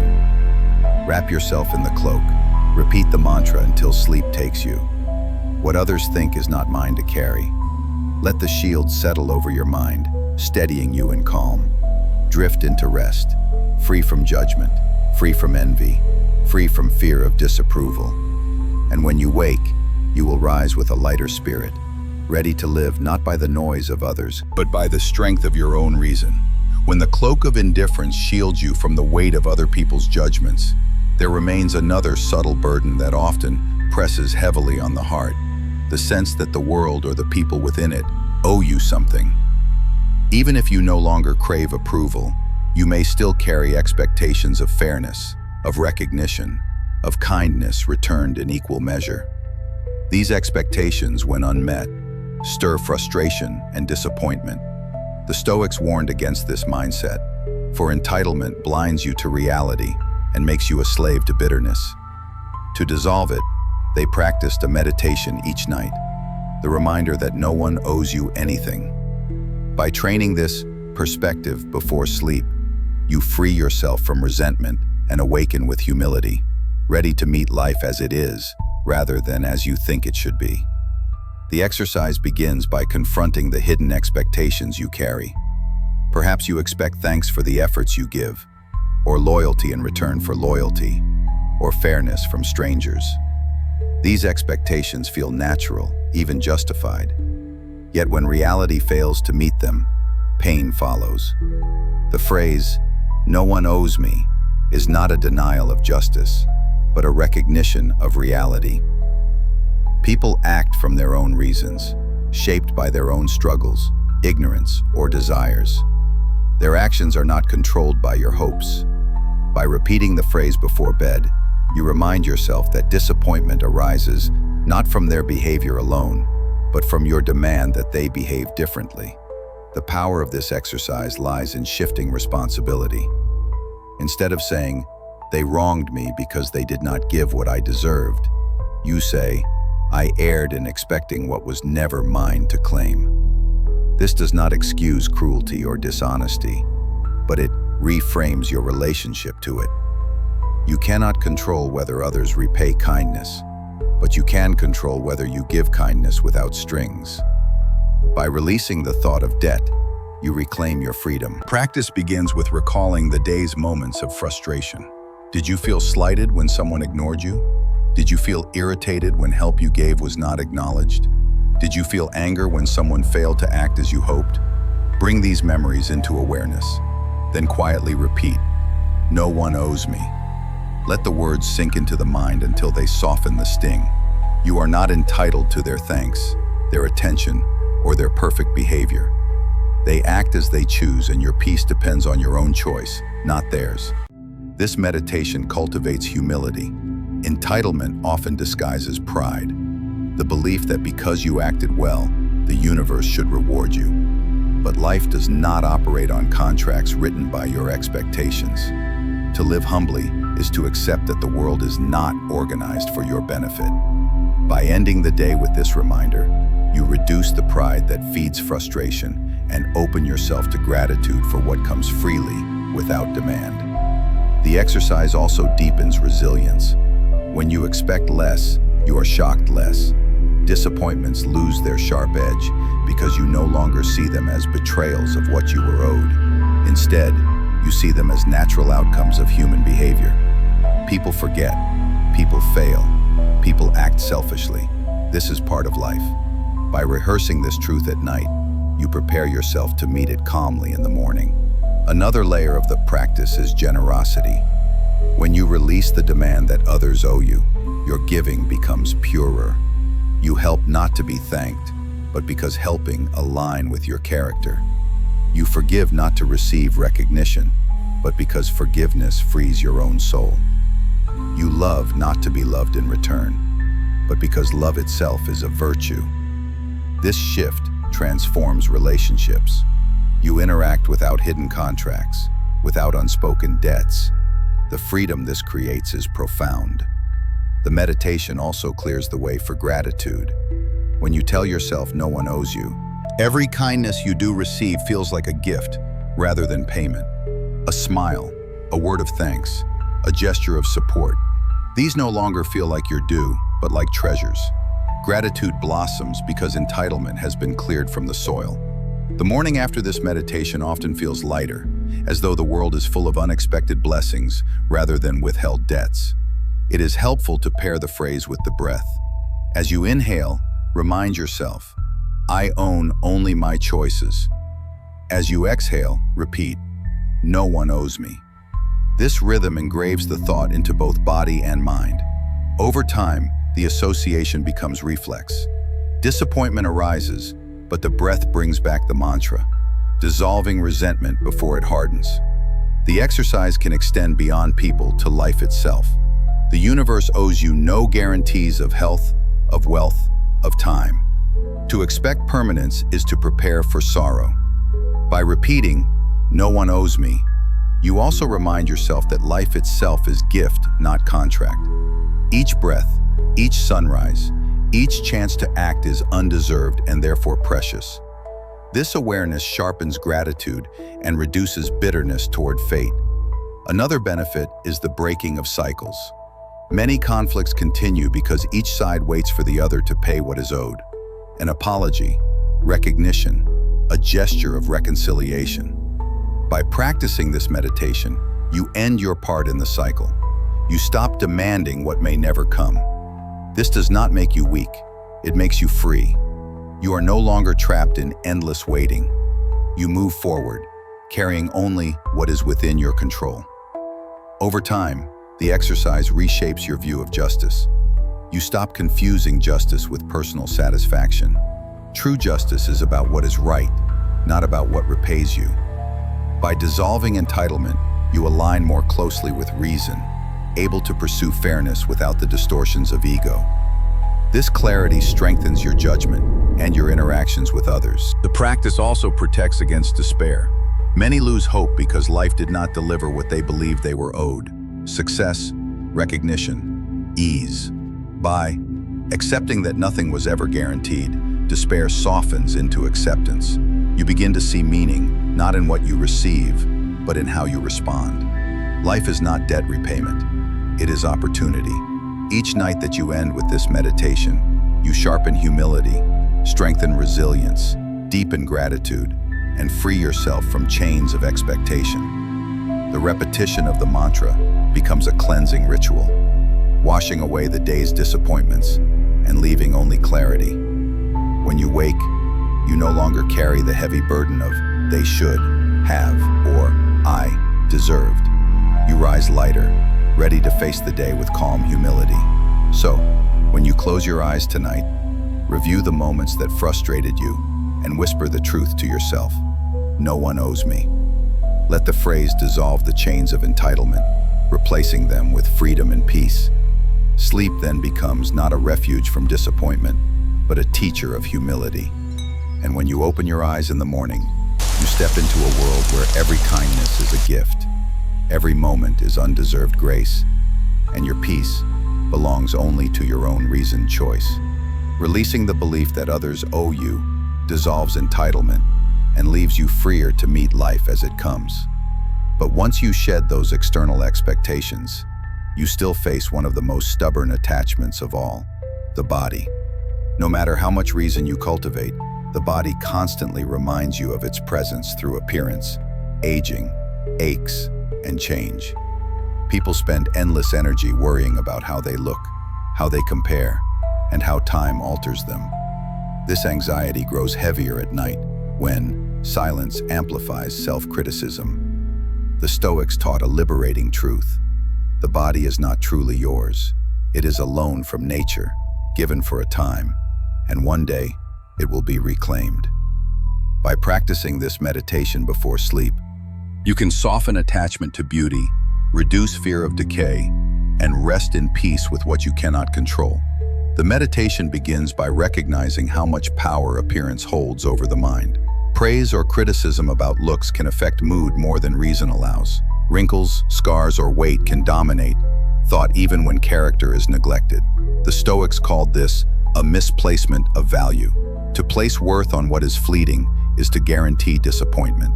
By reminding yourself that the body is borrowed, you loosen this grip. A borrowed item is cared for but not worried. You use it responsibly, but you do not stake your identity on it. Start by acknowledging the body with gratitude.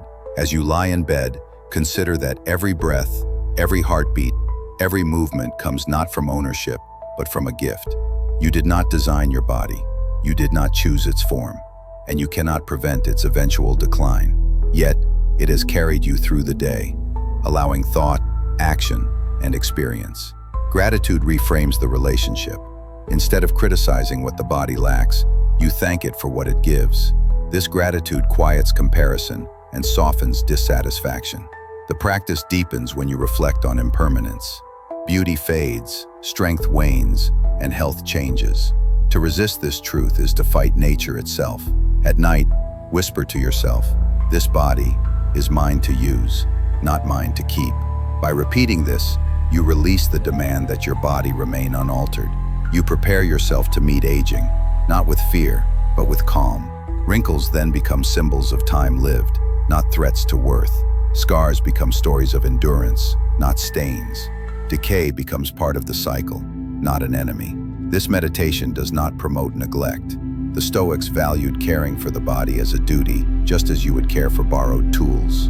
You maintain it, feed it, and strengthen it, but you do not worship it. Neglect insults the gift. Obsession imprisons the mind. Balance is the goal. Respect without attachment. Before sleep, review whether you treated the body as a wise steward or as a slave to vanity. This reflection builds responsibility without anxiety. Another layer is detachment from comparison. Much suffering comes from measuring your body against others. Comparison is endless because nature gives to each differently.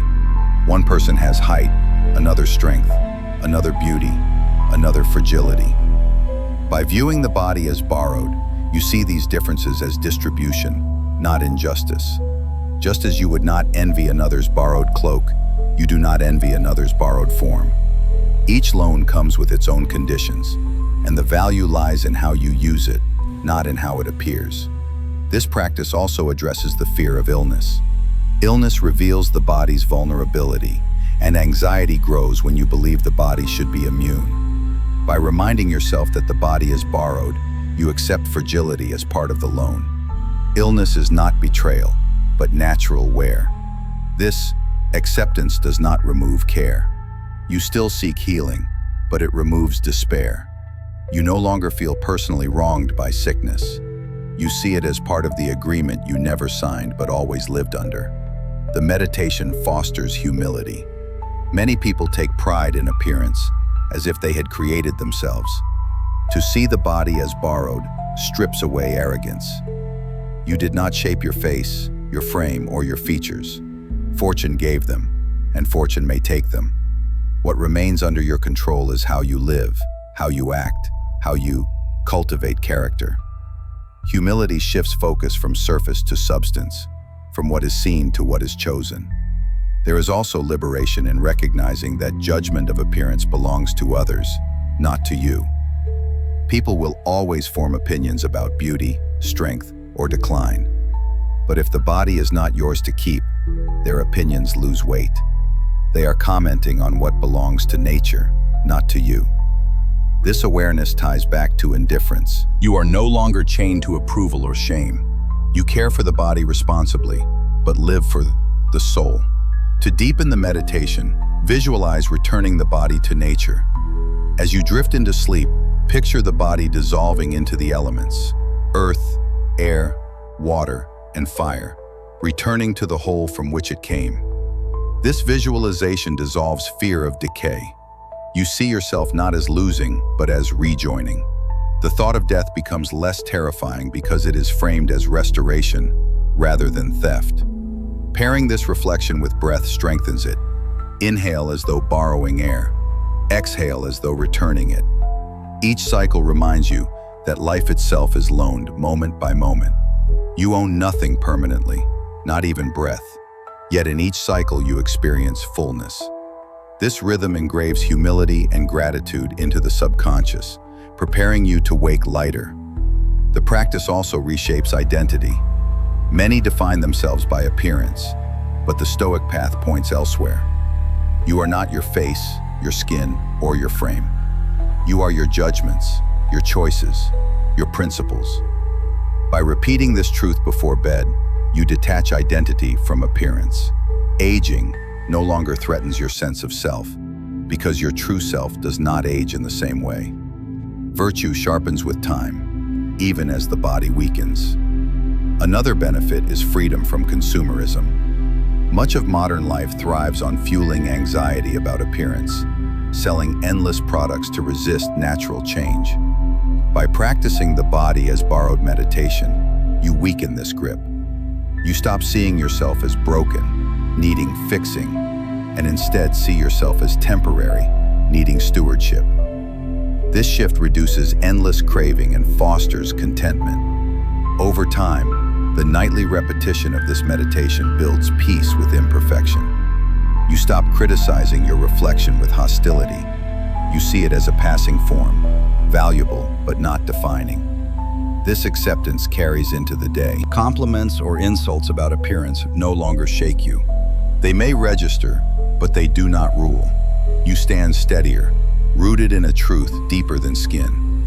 So tonight, when silence settles and the mirror of thought grows sharp, remind yourself the body is borrowed. Care for it. Use it wisely, but do not cling. Let go of anxiety about beauty. Let go of fear of decay. Let go of obsession with comparison. Rest in gratitude for the loan you hold, knowing it will one day return to nature, and sleep peacefully, free from the weight of appearances, anchored instead in character, the one possession that is truly yours. When you see your body as something borrowed, no longer clinging to it as a permanent possession, a sense of lightness follows. You realize that much of what once caused anxiety is only temporary. Yet even with this freedom, another challenge waits in the heart. The way we carry the behavior of others, insults, betrayals, or simple acts of thoughtlessness often leave a residue that weighs heavier than concern for appearance. Left unexamined, these grievances turn into grudges, poisoning rest and rising again with the dawn. The Stoics warn that anger and resentment are burdens that harm the one who holds them more than the one who caused them. To dissolve them, they practiced a radical shift in perspective, role reversal. By placing yourself in the position of those who wronged you, you learn to understand their motives, soften judgment, and build compassion that lasts beyond the night. The exercise begins with honesty. Before sleep, Recall the faces and words that disturbed you during the day. Do not deny the sting. Acknowledge the frustration, the anger, the disappointment. But instead of feeding these feelings, step into reversal. Ask yourself, if I were them with their fears, their pressures, their upbringing, their ignorance, how would I have acted? This is not about excusing harm, but about understanding its roots. Most actions that wound others arise from weakness, not malice. By practicing this reversal, you begin to see that cruelty often grows out of pain, impatience, out of stress, selfishness, out of fear. The meditation deepens when you consider your own faults. How many times have you spoken harshly without intending deep harm? How many times have you failed others out of distraction, laziness, or ignorance? When you recall these moments, you realize that you too have been the source of someone else's frustration. By admitting this, you soften your anger toward others. Role reversal reveals a shared humanity. We stumble, we fail, we hurt, often without full awareness. This recognition loosens the grip of resentment. To strengthen the practice, go step by step. Choose one person who wronged you today. Picture them clearly. Then, as if you were an actor taking their role, walk through the scene from their eyes. What pressures weighed on them? What fears haunted them? What misunderstanding might have shaped their words? The more vividly you enter their perspective, the more your hostility weakens. Compassion replaces condemnation. Even if their action remains wrong, your heart shifts from wishing punishment to wishing clarity for them. This nightly role reversal builds humility. It reminds you that your own perception is limited. You see only the surface of others' actions, rarely the struggles behind them. By practicing this shift, you train yourself to suspend immediate judgment. Instead of saying they are cruel, you learn to say, perhaps they are burdened. This humility carries into your waking life, softening interactions and preventing grudges from forming so easily. The exercise also protects sleep. Resentment has a way of echoing in the silence of night, replaying conversations and sharpening anger. Role reversal interrupts the cycle. By reframing the story, you replace bitterness with empathy. Sleep then becomes peaceful, untroubled by endless replays. You wake refreshed, not already drained by the grudges of yesterday. There is also a practical benefit. By understanding the motives of others, you become wiser in dealing with them. Compassion does not mean allowing abuse, but it does mean responding strategically rather than reactively. When you see that someone lashes out from insecurity, you no longer take their words personally. You choose responses that address the root rather than the surface. Role reversal builds both compassion and skill. Pairing the practice with breath makes it more powerful. Inhale while stepping into their perspective. Exhale while releasing resentment. With each cycle, you embody the truth that anger is not permanent. It can be transformed. This rhythm connects the mind's reflection with the body's calm, engraving the lesson more deeply. Another layer of the exercise is forgiveness. Forgiveness here is not forgetting or denying harm, but releasing the desire for revenge. When you see yourself in the one who wronged you, the desire for punishment fades. You realize that justice does not require your bitterness. You forgive not for their sake, but for your own freedom. Holding a grudge is like drinking poison to hurt someone else. Role reversal shows you this truth viscerally, freeing you to let go. The practice can extend beyond individuals to groups. Sometimes resentment builds toward entire communities, workplaces, or even humanity itself. By practicing reversal, you remind yourself that each group is made of individuals with stories, struggles, and limits. This widens compassion and shrinks prejudice. It breaks down the illusion of us versus them and replaces it with the recognition that all stumble in different ways. Over time, this meditation reshapes character. You become slower to anger, quicker to understanding, steadier in conflict. You learn to meet hostility with calm because you have trained yourself to see the pain behind it. Grudges no longer dominate because empathy dissolves them. This transformation is not instant, but cumulative, built night after night. The Stoics understood that compassion is not weakness but strength. To return harm with harm is easy. To return harm with understanding is mastery. Role reversal trains this mastery in silence, planting seeds of empathy in the subconscious. As you sleep, these seeds grow, preparing you to rise in the morning with a softer heart and a clearer mind. So when you prepare for bed tonight, recall the faces that troubled you. Step into their shoes, feel their burdens, see their struggles. Remind yourself that you too have failed. You too have caused pain. Repeat this until resentment fades into compassion. Sleep then comes not as escape, but as renewal. And when you wake, you will rise freer, lighter, no longer chained by grudges, but guided by the strength of understanding. When you learn through nightly role reversal to dissolve grudges and replace resentment with compassion, you free the heart from unnecessary chains. Yet once the heart is freed, there remains the question of direction. Compassion without purpose risks becoming passive, while purpose without compassion risks becoming harsh. The Stoics taught that both must be united under a larger principle, service to the whole. Marcus Aurelius reminded himself that he was not born for pleasure but for duty, not for isolation, but for contribution. To carry this sense of universal duty into the night is to let purpose seep even into your dreams. Sleep then becomes not only rest, but alignment with the cosmic order, preparing you to wake with strength and clarity. The meditation begins by recalling that every being is part of a greater whole.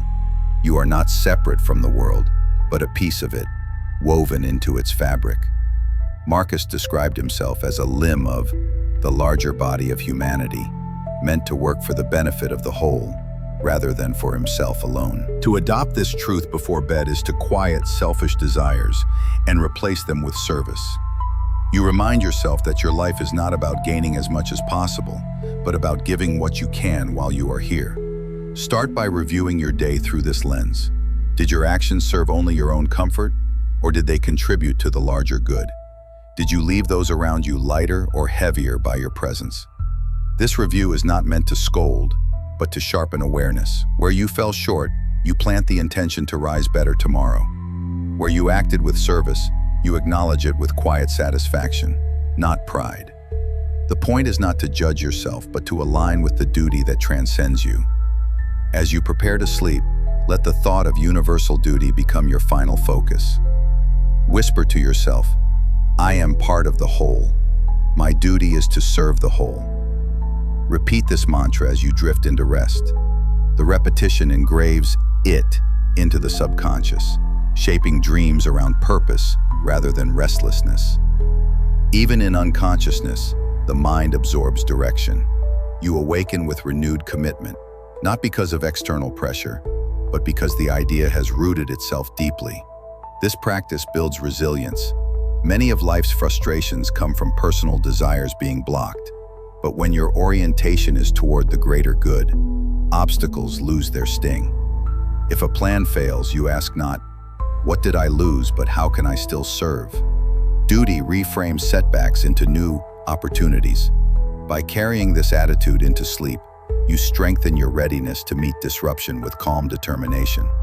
The meditation also sharpens humility. Marcus was emperor, yet he constantly reminded himself that he was only one part of the whole. His status did not exempt him from service. It bound him to it even more. By practicing this reflection, you remind yourself that your importance lies not in position or recognition, but in contribution. The cosmic order cares little for your reputation. It values harmony. By aligning with this, you dissolve ego and replace it with responsibility. Another layer is the acceptance of mortality. Service becomes urgent when you remember that your time is short. By telling yourself each night, my duty lasts only while I am here, you awaken urgency without panic. You stop wasting time on trivialities and focus on what endures. The thought of cosmic duty turns mortality from a source of fear into a call to action. This practice also heals loneliness. Many suffer from a sense of isolation, believing their lives lack meaning. But when you see yourself as part of the larger whole, you realize you are never alone. Your every action ripples outward, affecting others in ways you may never see. Sleep becomes more peaceful when you rest knowing that your existence is woven into the fabric of the universe. Pair the meditation with breath. As you inhale, think, I am part of the whole. As you exhale, think, I serve the whole. Let the rhythm engrave the truth into body and mind. Over time, this association becomes automatic. You no longer see yourself as isolated, but as a constant contributor. This steadies you against despair and strengthens your resolve. Another benefit is clarity of priorities. When you remind yourself nightly of duty, you see how little value lies in trivial pursuits. Status, vanity, and personal indulgence fade. What matters is justice, kindness, courage, and wisdom, virtues that strengthen the whole. This clarity makes decision-making simpler. Each choice is weighed not by personal gain, but by service. Sleep with this clarity, and you wake with it as well. Over time, the practice becomes transformative. Dreams themselves may begin to carry themes of service and connection. The subconscious continues the work of aligning you with purpose, reinforcing lessons without your awareness. This is how philosophy moves from theory into the marrow of life. You do not merely think of duty, you embody it. The emperor's sleep is not limited to those with grand titles. It belongs to anyone who chooses to live for more than themselves. Each night as you surrender to rest, remind yourself that you are part of something vast and your role is to contribute. Let this truth carry you into dreams and wake prepared to serve, not grudgingly, but willingly. As Marcus urged, like the eye that sees or the hand that grasps, doing its work naturally and without complaint. So tonight, when you close your eyes, repeat the truth of your place in the whole. Let purpose sink into your heart until it shapes even your dreams. Rest not in selfishness, but in service. Wake not with aimless desire, but with directed strength.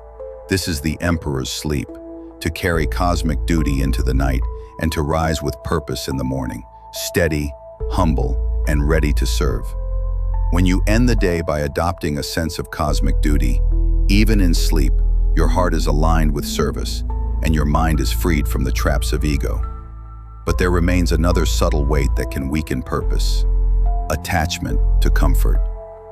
Even the noblest intentions are easily softened by the craving for softness, warmth, and ease. Luxury whispers promises of security, but in truth it erodes resilience. The Stoics taught that comfort is not evil, but dependence on it is dangerous. A life anchored to comfort becomes fragile, unable to endure change or hardship. To train freedom from this chain, they practiced indifference to comfort, often beginning with the simplest ritual of all: sleep. By simplifying the way you rest, you sharpen strength, detach from excess, and prepare yourself to wake with greater resilience. This practice starts by questioning the assumptions you carry about rest. You may believe that a good night's sleep depends on perfect conditions: the softest mattress, ideal temperature, silence, and familiar surroundings. But these conditions are not guaranteed. Illness, travel, poverty, or disaster may remove them in an instant. If you rely on them absolutely, your peace is hostage to chance. To train indifference is to prove to yourself that you can rest with less. By loosening attachment, you reclaim freedom. The meditation begins with voluntary simplicity. Before bed, remind yourself, I do not need perfect conditions to rest. I need only to surrender to nature's rhythm. This shift removes anxiety about sleep. Many suffer because they overthink their environment, worrying about pillows, sounds, or minor discomforts. By choosing to simplify, you accept what is present. Even a hard surface becomes enough. Even a noisy night becomes bearable. This mental shift prepares you to face hardship calmly when it arrives. The Stoics often recommended practicing poverty in thought and action. This meant occasionally eating simple food, wearing plain clothes, or sleeping on the ground. The purpose was not punishment, but training. When you experience less by choice, you weaken fear of losing more. By lying down with minimal comfort, even just a thinner blanket or fewer pillows, you remind yourself that rest belongs to the body's nature, not to luxury's promise. The body will adapt, and the mind will grow stronger for having endured. This practice also reshapes your relationship with luxury. When you sleep with less, you begin to see how much of what you once considered necessary is merely preference. Preferences can be enjoyed, but they should not enslave you. By stripping down your ritual, you separate what is truly essential from what is indulgence. This clarity sharpens gratitude.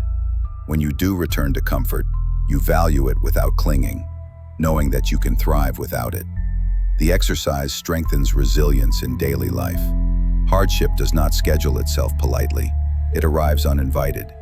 Illness, travel delays, loss of resources. If you have trained yourself to sleep without ideal conditions, you meet such disruptions calmly. You do not panic when a bed is unavailable or when discomfort persists. You accept, adapt, and endure. The training of nightly simplicity becomes a shield against panic in real adversity.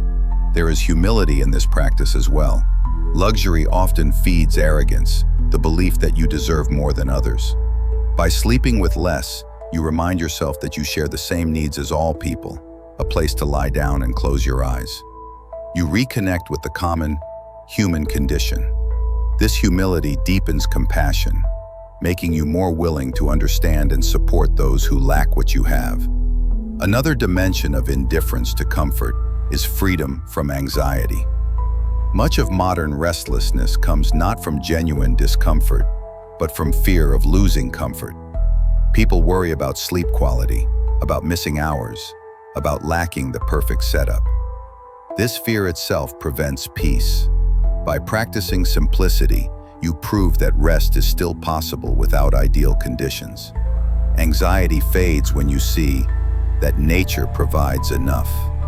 The practice can also be linked to gratitude. Each night, as you simplify your rest, remind yourself that many in the world sleep with far less, on floors, in shelters, in conditions of hardship. Instead of resenting minor discomforts, you feel thankful for what you have. Gratitude softens desire for more and replaces complaint with perspective. To deepen the meditation, pair it with reflection on mortality. Ask yourself, if this were my last night, would the softness of the bed matter? Would the arrangement of pillows carry meaning? Or would my final concern be the quality of my soul? This question strips away obsession with comfort and refocuses attention on virtue. You fall asleep, not chasing luxury, but nurturing character. There is also wisdom in seeing discomfort as teacher. When you feel the hardness of a surface, the chill of air, or the absence of a familiar blanket, let the discomfort sharpen awareness rather than agitation. Say to yourself, this is training. Discomfort reveals how much of suffering is created by resistance rather than by sensation itself. When you accept the feeling without complaint, it loses its power. This lesson applies not only to sleep, but to every hardship you face. The exercise trains endurance. Each time you rest with less, you expand your ability to remain calm under strain. Endurance is not built by indulging comfort, but by meeting discomfort willingly. This endurance grows silently, showing itself later when life tests you with true difficulty. By then, your mind already knows the path of calm acceptance. Another benefit is the sharpening of discipline. Indifference to comfort requires deliberate choice. The temptation to seek luxury will whisper to you each night. To resist this whisper, even in small ways, strengthens the will. The discipline you build in sleep extends to waking life. You become more capable of resisting impulses, delaying gratification, and choosing long-term strength over short-term ease. This practice also aligns you with nature. Nature provides the basics: earth to rest upon, air to breathe, a body to carry you. Luxury is a human invention, often useful but never necessary. By stripping back your ritual, you rejoin this natural simplicity. You remember that the body is designed to adapt, not to be pampered endlessly. This alignment with nature is at the heart of Stoic philosophy, to live in harmony with what is, not in endless struggle for what is extra. As the practice becomes habit, you notice greater freedom. You no longer dread nights away from home, unfamiliar beds, or imperfect conditions. You rest anywhere because you have trained indifference. This freedom is profound. It means your peace is not tied to circumstances, but carried within you. So, tonight, simplify. Lay down without excess. Let go of demands. Release the craving for perfect conditions. Tell yourself, I need little to rest, and I can endure much. Let sleep come as it will, not as you command. With each night of practice, you weaken the grip of comfort, strengthen resilience, and awaken lighter, freer, and more prepared for life's hardships. This is the Stoic path to indifference, training not through denial of rest, but through mastery of attachment. And from this mastery grows the quiet power to meet each day unshaken.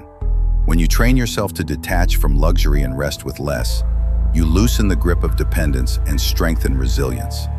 Yet even with such discipline, there are nights when rest simply refuses to come. The body may be weary, but the mind remains awake, circling through thoughts with relentless energy. Most people meet this with frustration, calling it a curse, tossing and turning until dawn arrives with heaviness. But the Stoics saw sleeplessness differently. For them, wakefulness in the night was not wasted time, but an unexpected teacher. Insomnia, approached with patience, could become training in endurance, reflection, and even gratitude. Instead of resisting it, they invited it as part of nature's rhythm. Another chance to practice philosophy. The first step in this practice is to release resistance. Much of the suffering caused by insomnia is not from the lack of sleep itself, but from the anger at being awake. The mind insists that rest must come, and when it does not, panic builds. The heart races, thoughts multiply, and exhaustion deepens. By surrendering the demand, you stop adding pain to the condition. You tell yourself, if sleep comes, I accept it. If not, I will use these hours differently. This shift dissolves urgency and transforms wakefulness into opportunity. Once you accept the state, the night becomes a place for patience. Patience is rarely trained in comfort. It is forged in difficulty. Lying awake with nowhere to go and nothing to distract you, you face the raw truth of waiting. You cannot force sleep. You can only endure calmly until it arrives. Each night of insomnia becomes practice in this endurance, and with repetition, patience strengthens, carrying into the challenges of the day. The sleepless night also offers space for reflection. During the day, distractions are constant, but in the stillness of night, thoughts rise more clearly. Instead of fearing them, you can examine them. Ask yourself, what is troubling me? What fears am I carrying? What attachments are weighing on me? In this way, insomnia becomes a mirror, showing you the unrest already within. Sleep was not stolen from you. It was delayed so that you could confront what you often avoid. The practice can be deepened by turning to gratitude. While awake, reflect on what remains steady. You still breathe. Your heart still beats. The world still holds you. Even sleeplessness is a sign of life, a reminder that you are still here to experience it. Gratitude reframes insomnia from curse to companion. Instead of resenting the night, you thank it for another chance to practice awareness. There is wisdom in using the hours for meditation. Focus on breath, on repetition of simple Stoic truths, or on the review of the day. These exercises are not wasted because sleep is absent. They are valuable because wakefulness sharpens them. The mind stripped of distractions absorbs lessons more deeply in silence. By the time morning arrives, you may feel tired in body, but steadier in soul. Another benefit of embracing insomnia is humility. Sleeplessness reminds you that you are not in control of everything, not even of your own body's rhythms. This truth humbles pride and trains acceptance. You learn to live with limits without despair. You stop demanding constant mastery over nature, and instead, cooperate with it. The Stoic night watch also teaches detachment from time. Most anxiety and sleeplessness comes from watching the clock, fearing lost hours. But when you detach from the measurement of time, You stop fueling panic. Hours become moments, and moments become opportunities. Even if rest does not come, peace can. The lesson is that life is not measured only by efficiency, but by the quality of presence. There is also an element of resilience in treating insomnia as training. Just as soldiers practice endurance by standing guard in long nights, you practice endurance by staying calm through wakefulness. The mind learns that you can face fatigue without collapsing. You wake, not destroyed, but seasoned, more capable of carrying tiredness without complaint. This resilience is strength that luxury cannot provide. The practice can also dissolve fear of future wakefulness. Many dread bedtime after a night of insomnia, fearing it will repeat. This fear itself feeds the problem. By reframing insomnia as teacher, you remove the dread. If wakefulness returns, you no longer panic. You welcome it as another chance to practice. Fear weakens when the enemy becomes a friend. Over time, embracing insomnia reshapes character. You become less reactive, more patient, and more accepting of limits. You stop demanding that life follow your schedule, and you start flowing with what comes. This shift extends beyond sleep into every area of life. Meetings that run late, plans that collapse, waiting lines that drag. Each becomes easier to endure because you have trained in the long nights of stillness. So when you find yourself awake tonight, do not curse the dark hours. Treat them as the Stoic night watch, a time to practice patience, to reflect on life, to cultivate gratitude, and to train endurance. Rest may come late or not at all, but peace can be present at every moment. And when dawn breaks, you will rise not only with tired eyes, but with a stronger spirit, prepared to face the day with the calm that sleeplessness has taught you.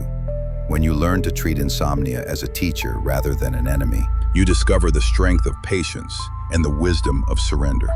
Wakefulness at night shows you how much of life's turmoil comes not from events themselves, but from the judgments you attach to them. The sleepless hours prove this truth with clarity. The body rests more easily when the mind suspends its constant evaluations. From this realization grows another powerful exercise, the choice to fast from judgment itself. For one night, you place aside every opinion, every label, every conclusion about others and even about yourself. By suspending judgment until dawn, you allow the mind to clear, leaving behind the distortions of bias and expectation. In the morning, perception sharpens, and you wake lighter, free from the weight of unnecessary verdicts. The practice begins with awareness of how deeply judgment shapes daily life. Every encounter, every word, every gesture triggers an evaluation. You decide almost instantly whether you approve, disapprove, admire, dislike, or condemn. These judgments seem harmless, but they accumulate like dust, clouding perception and creating constant tension. By nightfall, the mind is heavy with unspoken opinions, many of them unexamined. The Stoics warn that such judgments enslave the soul because they create attachments to illusions. A nightly fast frees you from this weight. To begin, commit to the discipline of suspension. As you prepare for rest, tell yourself, "Tonight, I release all judgments. I will not declare who is good or bad, who is wise or foolish, who is worthy or unworthy. I will let people and events simply exist until dawn." This vow does not erase thought, but redirects it. Instead of labeling, you observe. Instead of condemning, you allow. The practice is not passivity, it is clarity. As you reflect on the day, notice the judgments you made. Perhaps you criticized someone silently, praised another excessively, or compared yourself harshly to others. Recognize these judgments without feeding them. Say to yourself, "That is opinion, not truth. Tonight I set it aside." This detachment loosens the grip of resentment, envy, and pride. The mind begins to feel lighter as it lets go of the endless commentary it carries. The exercise deepens when applied to yourself. You may have judged your own actions harshly, calling yourself lazy, weak, or unworthy. Or perhaps you praised yourself excessively for small victories, inflating ego. Both self-condemnation and self-praise distort perception. During the fast, release both. Tell yourself, tonight, I am neither failure nor success. I am simply a being at rest. This neutrality is powerful. It allows you to sleep without the weight of identity and to wake ready to see yourself freshly, without yesterday's labels. The fast also fosters compassion. When you suspend judgment of others, you begin to see them as human beings, shaped by forces you cannot fully know. The person who angered you is no longer enemy, but simply another human, acting from their own struggles. The person who disappointed you is no longer worthless, but a fellow traveler with flaws like your own. Compassion grows naturally when judgment fades. Pairing the practice with breath strengthens it. As you inhale, say silently, I release judgment. As you exhale, say, I allow things to be.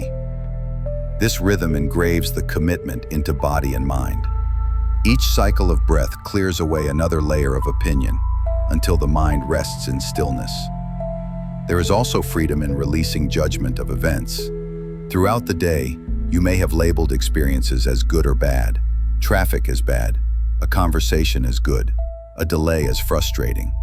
These judgments amplify suffering. During the fast, remind yourself, events are neutral. My judgment makes them heavy. By withholding labels, you discover that much of what you called misfortune was only inconvenience, and much of what you called fortune was only fleeting. This realization prepares you to wake with steadier perception. The practice builds humility. By suspending judgment, you admit that your knowledge is limited. You do not see the whole picture of another's life, nor the full consequences of events.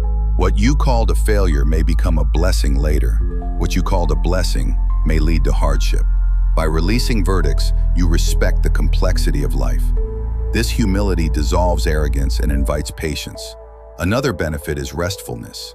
Judgment keeps the mind active, endlessly replaying conversations, arguments, and comparisons. By suspending it, you allow thought to slow. The night becomes quieter, not only in sound but in spirit. Sleep arrives more easily because the mind is not busy delivering verdicts. Even if wakefulness lingers, it is gentler without the sharp edges of criticism or complaint. The fast also reshapes relationships. When you wake after a night of suspended judgment, you see others differently.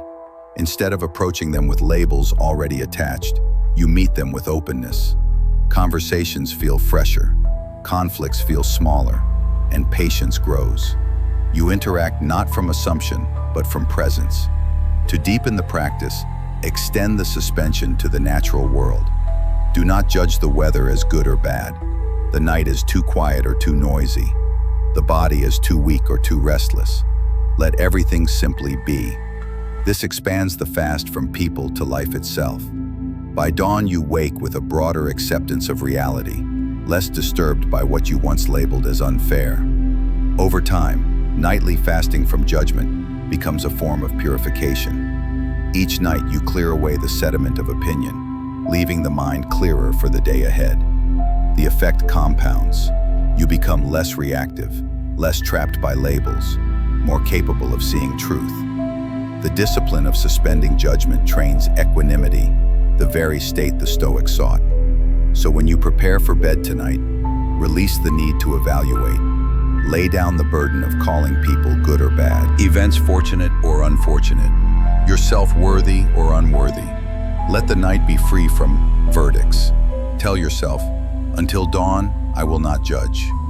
Rest in that stillness, and let sleep or wakefulness carry you without commentary. And when the morning light arrives, you will rise with perception sharpened, free from the distortions of judgment, ready to meet life as it is, rather than as your opinions once declared it to be. Suspending judgment through the night clears the mind of heavy opinions and allows you to wake with a lighter perception of the world. But once that clarity is achieved, the next question arises. How do you deepen appreciation for the very environment in which you rest? Even when the mind is free of verdicts, the heart can still grow numb to its surroundings, taking for granted the bed, the room, the walls. the simple shelter that holds you. The Stoics offered a way to combat this numbness, treating every place you sleep as if it were temporary lodging. By imagining that tonight is your last night in this room, you cultivate gratitude and sharpen presence. Instead of drifting into habit, you rest as a guest, aware that tomorrow may take you elsewhere. The practice begins with perspective. Every room you have ever slept in has eventually become part of the past. Childhood bedrooms, dormitories, rented apartments, hotel spaces. At the time, each felt stable. Now they are memories. The bed you lie in tonight will one day join them. To meditate on this truth is to cut through the illusion of permanence. You remind yourself that even the most familiar places are only temporary shelters lent by fortune. This realization stirs appreciation because what is temporary becomes precious. Start by observing the details of your environment with fresh eyes. Look at the lines of the ceiling, the arrangement of furniture, the way shadows fall across the walls. Tell yourself, tomorrow, I may never see this room again. With that thought, each detail becomes sharper. The ordinary transforms into something meaningful. The cracks, the imperfections, the comfort, all become worthy of notice. This noticing itself is a form of gratitude. The meditation deepens when you reflect on the countless people who never again returned to the place they thought was home. History is full of exiles, travelers, and those displaced by war, illness, or sudden change.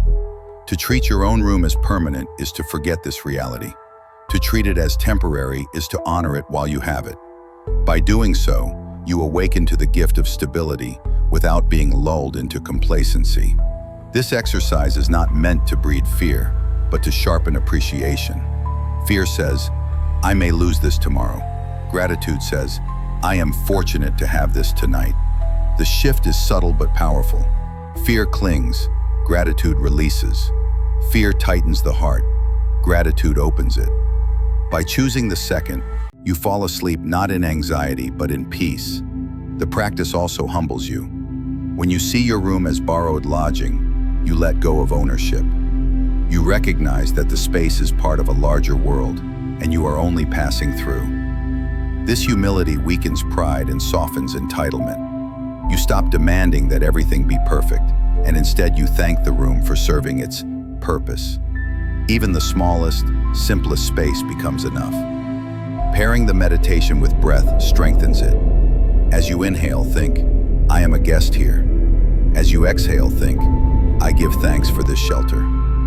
This rhythm engraves the truth into both body and mind. Over time, you begin to treat every space you enter with respect, whether it is large or small, familiar or foreign. Another benefit is detachment. By practicing nightly awareness of impermanence, you weaken the fear of losing home, possessions, or stability. You train yourself to adapt, to carry peace regardless of surroundings. If tomorrow brings change, you will meet it calmly because you rehearsed it in thought. This detachment does not make you careless, it makes you freer. The practice also refines presence.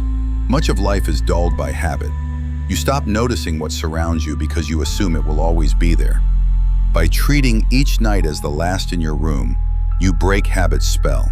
You become attentive again, aware of textures, sounds, and scents.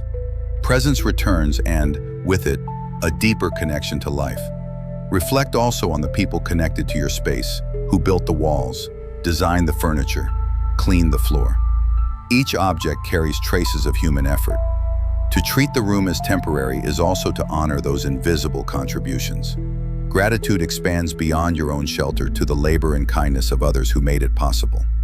Another dimension of the practice is preparation for change. Life will move you from place to place, sometimes by choice, sometimes by force. By practicing nightly detachment, you reduce shock when the time comes. You do not cling desperately because you have already rehearsed the truth. Every room is temporary. This steadiness makes transitions lighter and less painful. Over time, the meditation transforms how you live. You stop rushing past environments without seeing them. You begin to treat every place as worthy of attention. Even a temporary stay becomes meaningful. This shift reduces boredom because no place feels ordinary once you treat it as possibly your last. There is also strength in recognizing that the room itself does not define you. Whether you sleep in luxury or simplicity, permanence or transience, your peace comes from within. The room is context, not essence. By practicing the stranger's bed meditation, you affirm that true stability lies in your character, not in your surroundings. So tonight, as you prepare to sleep, pause and look around. Tell yourself, this may be the last night I rest in this room. Let that thought awaken gratitude, presence, and humility. Notice the details. Give thanks. Release ownership and surrender to rest as a guest of fortune. When morning comes, whether you remain or move on, you will rise lighter, appreciative of what you had, ready for what comes, free from illusion of permanence. This is the gift of the stranger's bed, to turn the ordinary into the precious, and to teach you that every place, like every day, is temporary and therefore sacred. When you end the day by treating your room as temporary lodging, gratitude sharpens, and you begin to see life as a sequence of brief stays, each moment borrowed rather than owned. From this awareness naturally arises another practice, one that confronts the passage of time itself. Just as no room is truly permanent, no moment is either. Time flows steadily, grain after grain, never stopping, never returning. The Stoics often warn that the greatest mistake is to act as though time is endless. To correct this illusion, they used images of mortality and urgency. One of the most powerful is the hourglass sand falling grain by grain until nothing remains. To meditate on this image before sleep aligns the subconscious with presence, urgency, and humility, stripping away waste and preparing you to wake with sharper purpose. The hourglass meditation begins with visualization. As you lie down, picture the glass standing upright, filled halfway with sand. Watch each grain descend one after another into the lower chamber. The flow is steady, silent, unstoppable. No hand can reverse it. No force can slow it. This is the rhythm of life itself, moments falling beyond recall. By watching this in your mind's eye, you anchor yourself to the truth that every passing second is lost forever. Instead of fearing this, you allow it to sharpen awareness of what remains. The first lesson of the hourglass is urgency. When you see time as sand, you understand that delay is not neutral. It is loss. To waste a moment is to let a grain fall unused. Before sleep, reflect on how you used your grains today. Did you spend them on what aligned with your values, or did you scatter them on trivial distractions? This reflection is not for guilt, but for clarity. By facing it nightly, you train yourself to waste less tomorrow. The second lesson is presence. The sand that has already fallen is gone. The sand still waiting is uncertain. Only the grain falling now is yours. This truth is simple but radical. It strips away regret for the past and anxiety for the future, grounding you in the immediate. As you prepare for sleep, repeat quietly, "This grain is mine. This moment is enough." The mantra roots you in the present, making each breath richer. Meditation also cultivates humility. No one knows how much sand remains in their glass. The illusion of endless time makes people arrogant, assuming they can delay gratitude, delay kindness, delay growth. By picturing the hourglass, you admit the limit. You do not know when the final grain will fall. This humility reshapes priorities. You stop postponing what matters and you give weight to each choice. The practice is strengthened by linking it to the body. With each breath, feel as though a grain falls. Inhale, a grain rises at the top. Exhale, it falls to the bottom. This rhythm ties life's impermanence to your own experience, engraving the truth into the nervous system. Over time, the association becomes natural. Breathing itself becomes a reminder that time is passing, urging you toward mindful action. The hourglass also reframes failure. Many fear mistakes because they treat them as wasted time. But when seen through the glass, even mistakes become part of the flow. The grain has fallen, but its lesson remains. What matters is not that it passed imperfectly, but that you use its lesson to guide the next one. This perspective reduces regret and strengthens resilience. Another dimension is gratitude. Each grain that still waits above is possibility. Instead of obsessing over what has fallen, you give thanks for what remains. You see that every moment alive is abundance because it could already have ended. This gratitude transforms the ordinary meals, conversations, simple rest into treasures. The hourglass teaches that scarcity creates value and life is scarce. This meditation also disciplines the mind against distraction. Many waste hours because they believe time is endless. The hourglass dissolves that illusion. When you watch grains fall, scrolling through meaningless content or indulging in gossip feels heavier. It is not just pastime, it is lost life. The image creates a natural resistance to waste. It does not require harsh rules, only the constant reminder that grains are limited. The practice builds courage as well. Fear often delays action. People wait for perfect conditions, convincing themselves they will have time later. The hourglass says otherwise. Later may never come. The falling sand demands that you act now, imperfectly, but sincerely. By rehearsing this truth nightly, you strengthen courage to face challenges in the day. The meditation can be deepened by recalling mortality. The final grain will fall, and you cannot know when. To dwell on, this is not despair, but liberation. It frees you from trivial worries and aligns you with virtue. If tonight were the last, would you want to sleep in anger, in resentment, in fear, or would you want to sleep in peace, having lived today as fully as you could? This question clarifies cutting away illusions. The hourglass also shapes dreams.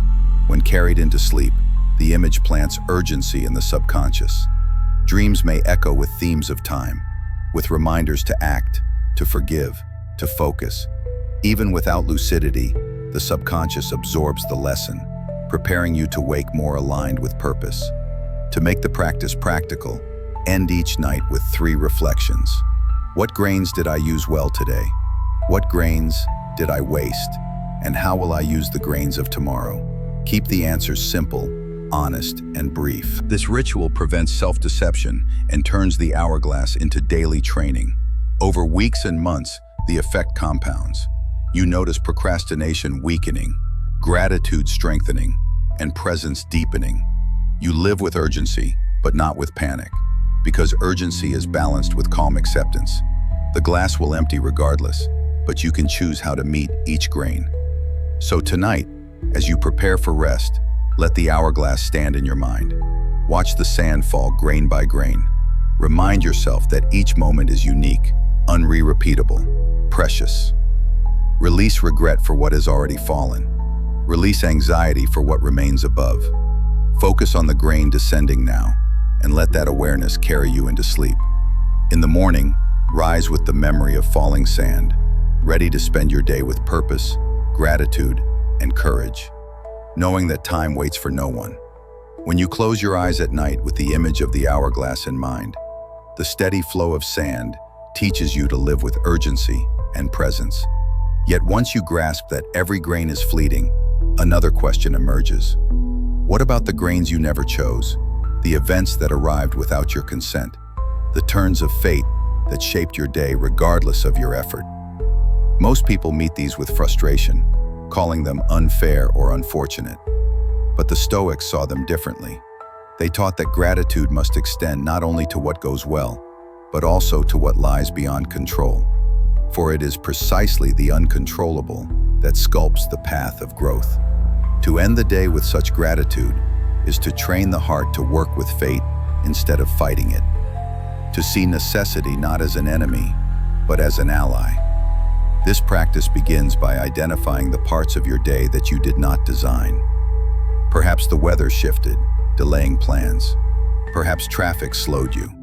Perhaps illness, weakness, or another's decision altered your schedule. These are the very things that trigger irritation because they break your illusion of control. The Stoics insisted that these events are not only unavoidable, but essential. They are nature unfolding. To resent them is to resent the very order of the universe. Gratitude for them realigns you with reality. To train this, review your day with deliberate focus on the uncontrollable. Say to yourself, this event was not mine to command, yet it shaped me. If rain forced you indoors, perhaps it gave you quiet time. If someone criticized you, perhaps it exposed a weakness in patience. If illness made you rest, perhaps it prevented greater harm. The point is not to romanticize suffering, but to acknowledge that even the unchosen can carry value. Gratitude sharpens when it extends beyond comfort into necessity. The practice also builds humility. Gratitude for what is uncontrollable means admitting that you do not hold the world in your hands. You are a participant, not a ruler. The sun rises, the earth turns. Countless causes and effects unfold without your permission, yet you benefit from them constantly. The breath you inhale, the food that grows, the shelter that holds you. To end the day, thanking what you could never design, places you in right relation to life. It dissolves arrogance and awakens awe. Another layer is freedom from resentment. Anger often furs because you believe things should have gone differently. But when you choose to be grateful, even for what opposed you, resentment weakens. You see hardship as part of the larger fabric, not as a personal attack. Gratitude transforms obstacles into allies.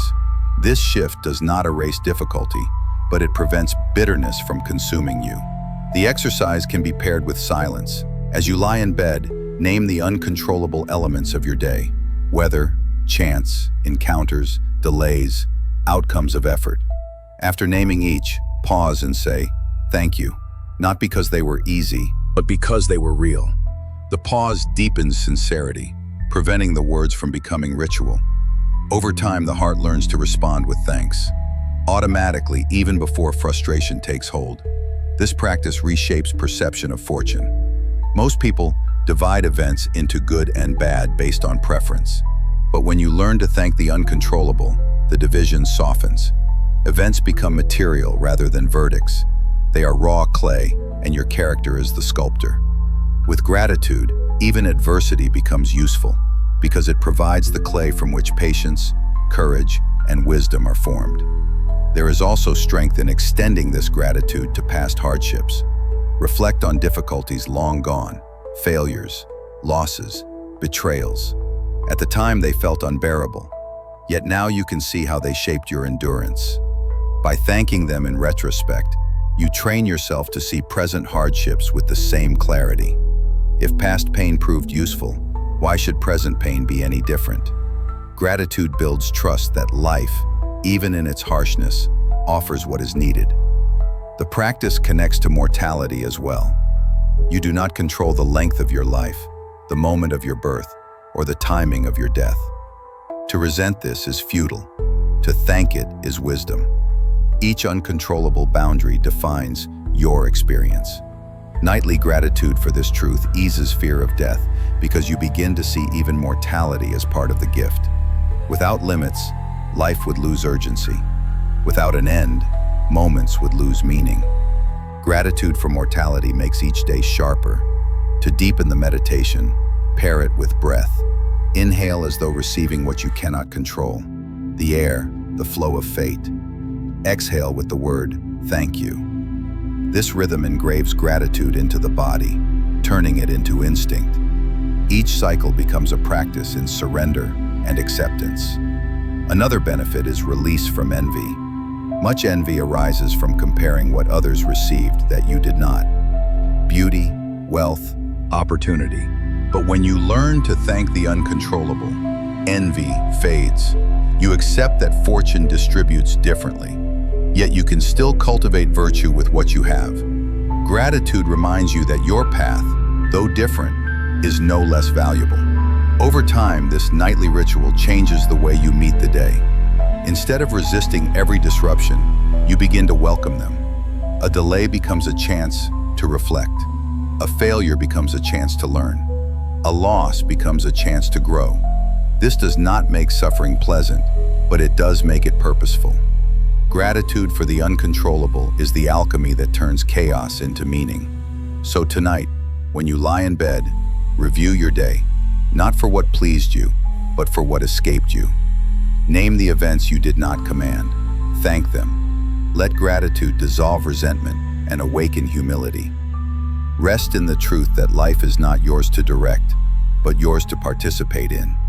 And when dawn arrives, you will rise not in resistance, but in harmony, ready to meet the uncontrollable, not with fear, but with gratitude, carrying the strength of one who knows that even what cannot be chosen can still be cherished.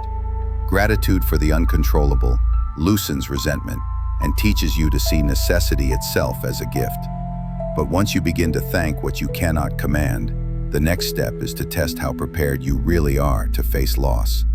Gratitude is one thing in thought. Resilience is another in practice.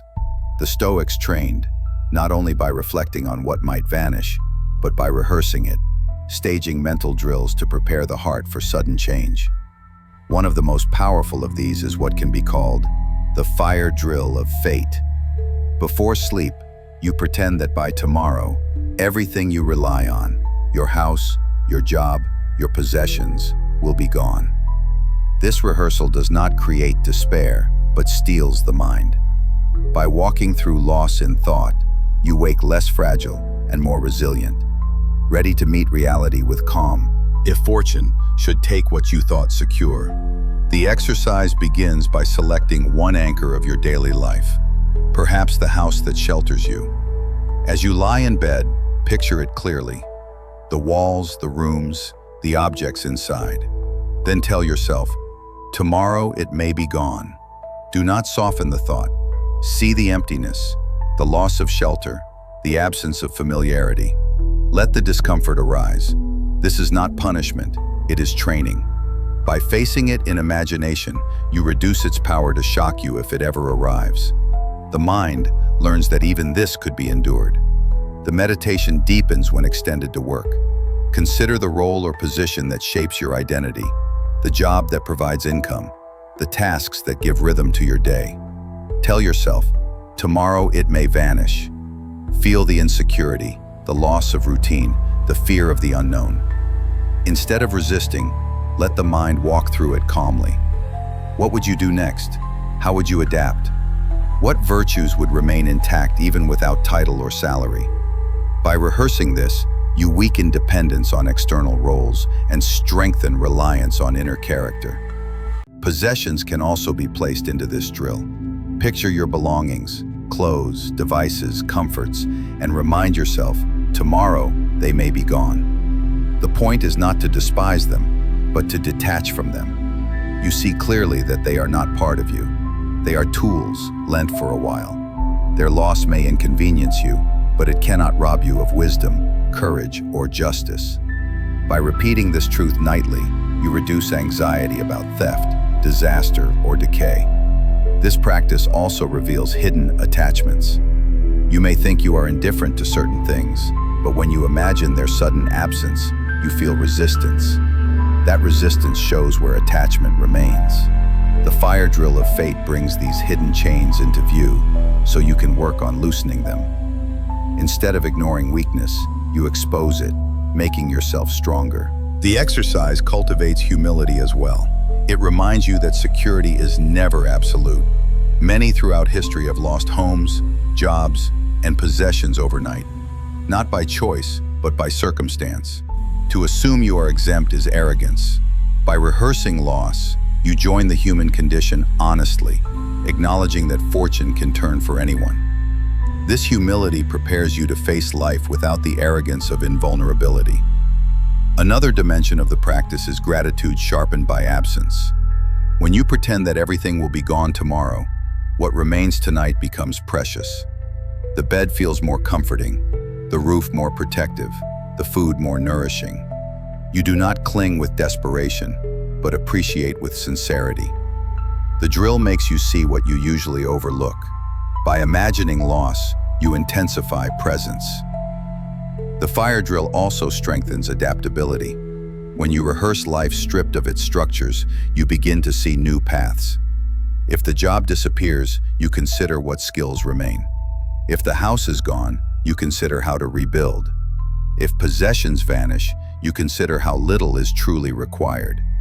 This mental rehearsal creates flexibility, reducing panic if real change comes. Adaptability is born from preparation, and the drill is preparation in its purest form. Pairing the practice with breath anchors it. Inhale with the thought, I can endure. Exhale with the thought, even without, I remain. Each breath reinforces resilience, teaching the body calm while the mind rehearses loss. This prevents the drill from spiraling into anxiety. Instead, it becomes steady training, grounded in the rhythm of life itself. The exercise also dissolves envy. Many anxieties about possessions come from comparing what you own to what others display. But when you strip everything away in thought, envy loses its grip. Without possessions, all are equal, simply humans with minds, bodies, and choices. This awareness clears the distortion of comparison and returns focus to what truly matters. Over time, the nightly drill reshapes identity. You stop defining yourself by house, job, or belongings. You begin to see yourself as character alone, carried even if all else vanishes. This identity cannot be stolen or destroyed. It is built on virtue, not on circumstance. The more you practice, the stronger this identity becomes. Another benefit is freedom from fear. Much of life's anxiety comes from dreading loss. By rehearsing it, you remove the element of surprise. You accept that it may come, and you prove to yourself that you can survive it. Fear weakens when the mind is familiar with its object. The drill transforms fear into readiness. The practice also cultivates compassion. When you rehearse losing what you have, you better understand those who already live without. You see their resilience not as foreign, but as something you too could embody. This understanding deepens respect and generosity, making you less judgmental and more willing to help. So tonight, as you prepare for rest, walk through the fire drill of fate. Pretend that by tomorrow your house, your job, your possessions may be gone. Feel the discomfort, then feel the strength that remains. Remind yourself that while fortune controls externals, your character remains in your power. Sleep with this resilience planted in your heart and wake lighter, less afraid, more prepared for whatever fate may bring. This is not despair, it is freedom. The kind of freedom that only comes when you no longer cling desperately to what can vanish overnight. When you rehearse the fire drill of fate, stripping away house, job, and possessions in thought, you prove to yourself that you can survive without material anchors. Yet possessions are not the only things that bind the spirit. Many who could endure loss of property still collapse when they lose applause, recognition, or the comfort of validation. The craving for approval is a subtler form of wealth, and the fear of being unseen is a subtler form of poverty. The Stoics taught that true strength lies in being able to live content without praise, to act with virtue, whether the world notices or not. Practicing emotional poverty before sleep is the way to train this strength. By rehearsing life stripped of validation and status, you cultivate peace without applause, preparing yourself to wake free from the chains of external approval. The exercise begins by reflecting on how much of your day was guided by the pursuit of recognition. Did you speak words hoping they would be admired? Did you act generously because others might notice? Did you feel discouraged when effort went unseen? These small dependencies often pass unnoticed, yet they reveal how much of your worth you place in others' responses. Before sleep, bring them into focus. Say to yourself, what if no one ever acknowledges what I did today? Can I still rest in peace? This question cuts to the heart of attachment. The meditation deepens when you strip away imagined applause. Picture yourself acting well, completing duties, showing kindness, but with no one watching. No recognition, no gratitude, no applause. Only you and your conscience. At first, the thought feels heavy, even unfair, but sit with it. The Stoics argued that virtue is its own reward, that the act itself carries its value independent of audience. By rehearsing invisibility, you strengthen your ability to act from principle rather than from approval. This practice also dissolves fear of obscurity. Many fear being forgotten, their work unnoticed, their efforts invisible. Yet obscurity is the fate of nearly all, for time erases names and faces quickly. By embracing it in thought before bed, you remove its sting. You remind yourself, if my life is unseen, it is still meaningful if it aligns with virtue.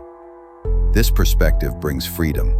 You no longer chain yourself to legacy or applause. You act for the sake of justice, courage, and wisdom alone. Another layer of emotional poverty is releasing the need for validation in relationships. You may long for constant affirmation, for words of love repeated daily for reassurance that you are valued. But when you depend on this, peace becomes fragile. By rehearsing its absence, you strengthen your independence. You remind yourself that your worth does not shrink because another fails to express it. You are not diminished by silence. You remain whole, with or without recognition. The exercise is paired well with the breath. Inhale while repeating silently, I release the need for applause. Exhale with, I rest in my own virtue. Each cycle engraves this truth into body and mind. Over time, the association becomes natural. When the craving for validation arises, the breath itself recalls the mantra, calming the desire.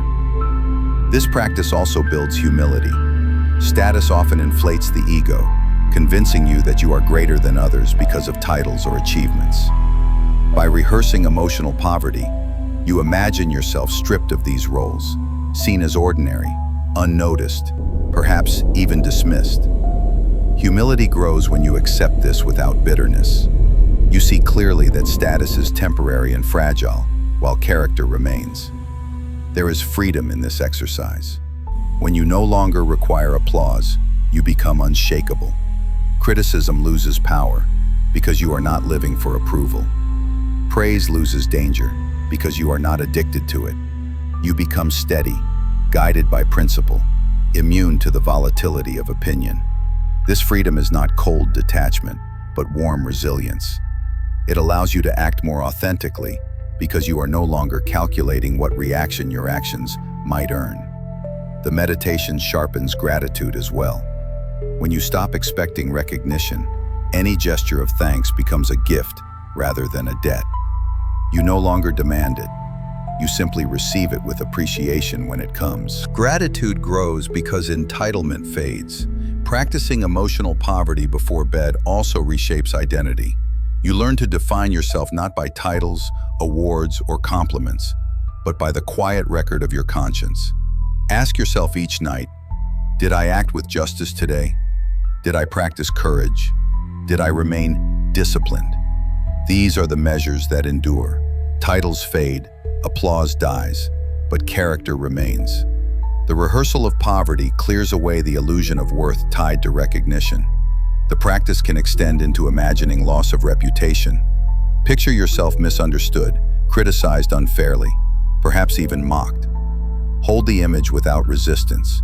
Remind yourself their opinion is not my essence. I remain who I am. This trains resilience against slander and prepares you to walk calmly when others misjudge you.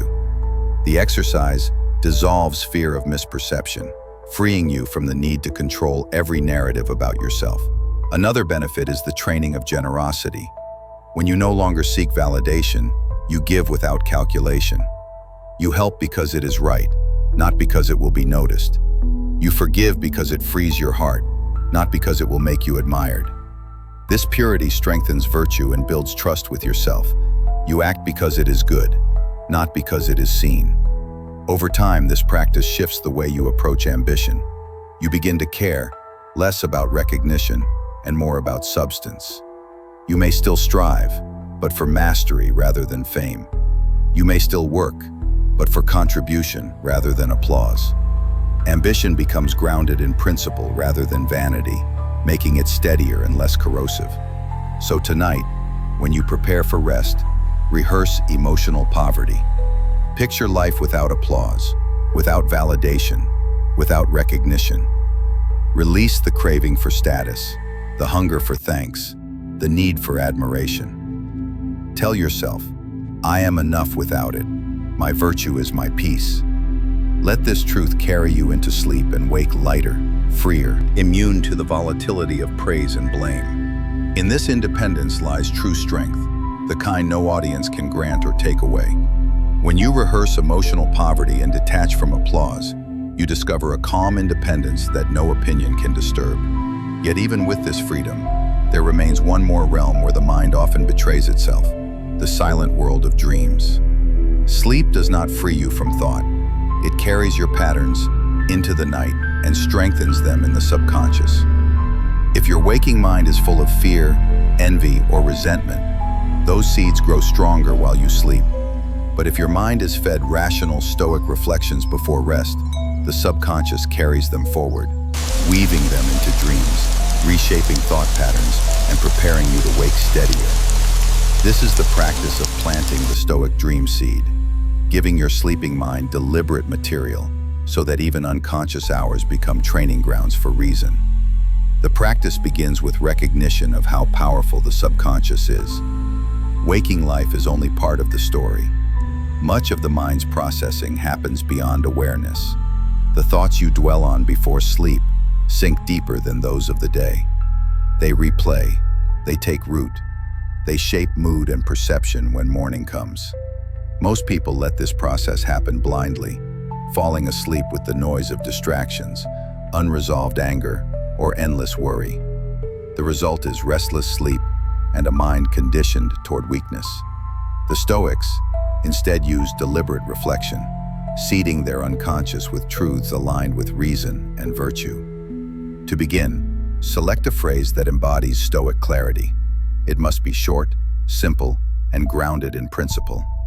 Examples might include, "What is beyond my control is not mine to fear," or "Virtue is enough for peace." Repeat the phrase silently as you lie in bed, letting it settle into rhythm with your breath. The key is not to force belief, but to let repetition carry the phrase inward. Each time the mind wanders, return gently to the phrase. In this way, the seed is planted. This practice builds presence. Instead of letting the last words of the day come from outside noise, television, conversation, or worry, you choose them deliberately. The final thought before sleep becomes the strongest impression. By controlling it, you guide the direction of the subconscious. Just as a farmer does not scatter seeds at random, but selects what to plant, you choose which ideas will grow in your mind overnight. The exercise deepens when you personalize the phrases, reflect on the challenges you face that day, and craft a statement that answers them with reason. If you faced anger, say, "Another's words are theirs, not mine." If you faced loss, say, "Nothing external belongs to me. I remain whole." If you face temptation, say, "Discipline frees me more than indulgence." These tailored phrases respond directly to your struggles, giving the subconscious the tools it needs to reshape patterns. The practice also strengthens resilience. Many wake with lingering emotions from the previous day, carrying resentment or fear forward. By planting Stoic phrases before sleep, you interrupt this cycle. You give the mind a rational anchor to return to. Even in dreams, the subconscious continues processing with that anchor present. The next day, challenges feel less overwhelming because the mind has rehearsed strength in the night. Another dimension is lucidity. Dreams often run without awareness, but Stoic seeds can create moments of clarity even within them. A repeated phrase may echo during sleep, reminding you that what you see is not reality but thought. This recognition, even if fleeting, strengthens detachment. It trains the mind to question impressions, a core Stoic skill. Whether or not you gain full lucidity, the practice builds the habit of stepping back from appearances. Pairing the phrase with the breath makes it more effective. Inhale while saying silently, "I accept what is." Exhale with, "I let go of what is not mine." The rhythm engraves the truth in body as well as mind. Over time, the association becomes instinctive. In waking life, the same rhythm may arise naturally in stressful moments, calming you without effort. This exercise also cultivates gratitude. One of the most powerful seeds to plant is, "I owe thanks for all that comes, chosen or unchosen."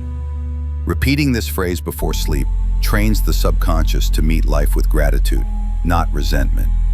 In dreams, this perspective may shape how you respond to symbols of challenge or loss. In waking life, it manifests as readiness to thank rather than curse what arrives. Another benefit is the weakening of negative self-talk. Many lie in bed replaying failures, criticizing themselves harshly. This strengthens insecurity overnight. By deliberately planting rational phrases, you counter this pattern. Instead of, "I am worthless," you repeat, "I grow through error." Instead of, "I failed," you repeat, "Each mistake is a lesson." The subconscious absorbs these truths, replacing cycles of shame with cycles of resilience. The dream seed practice also disciplines attention.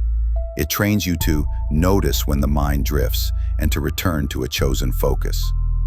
This discipline carries into the day. You become more capable of guiding thoughts rather than being dragged by them. The simple act of returning again and again to the phrase builds mental strength like a muscle. Over time, this ritual transforms sleep itself. Nights become not only rest but rehearsal. Each hour of unconsciousness works in your favor, deepening habits of clarity and calm. You wake not only refreshed in body, but sharpened in mind. Even if dreams remain chaotic, the subconscious processing is anchored by rational seeds, preventing negativity from taking root. So tonight, before you close your eyes, choose your phrase carefully. Repeat it with the breath. Let it settle into your mind and trust that it will grow while you sleep. By planting Stoic seeds, you turn unconscious hours into allies, training reason even when awareness rests. And when morning comes, you rise not only rested but strengthened, carrying forward the quiet power of a mind shaped by deliberate reflection. When you plant rational reflections before sleep, you use the silent hours of the night to shape thought patterns and strengthen reason. The mind becomes a garden, tendered even in dreams, nourished by phrases that remind you of virtue and clarity. But this practice, as powerful as it is, prepares for something greater: the way you rise when morning arrives. The Stoics saw each dawn as an opportunity, not to continue yesterday unchanged, but to begin again as if freshly born. Nightly meditation is incomplete if it does not carry forward into rebirth at dawn. To commit to waking each day as a new philosopher is to refuse to be chained by old errors, stale regrets, or the inertia of habit. It is to treat the morning as creation itself, a chance to live wisely from the very first breath. The practice begins with the final thought before sleep: "Tomorrow I will rise as new." This declaration sets the stage for renewal. Instead of drifting into unconsciousness with unresolved burdens, you release them, trusting that morning will bring a chance to start again. This is not denial of responsibility, but acceptance that the past cannot be changed. By ending the day with this vow, you transform rest into a bridge between what was and what can be.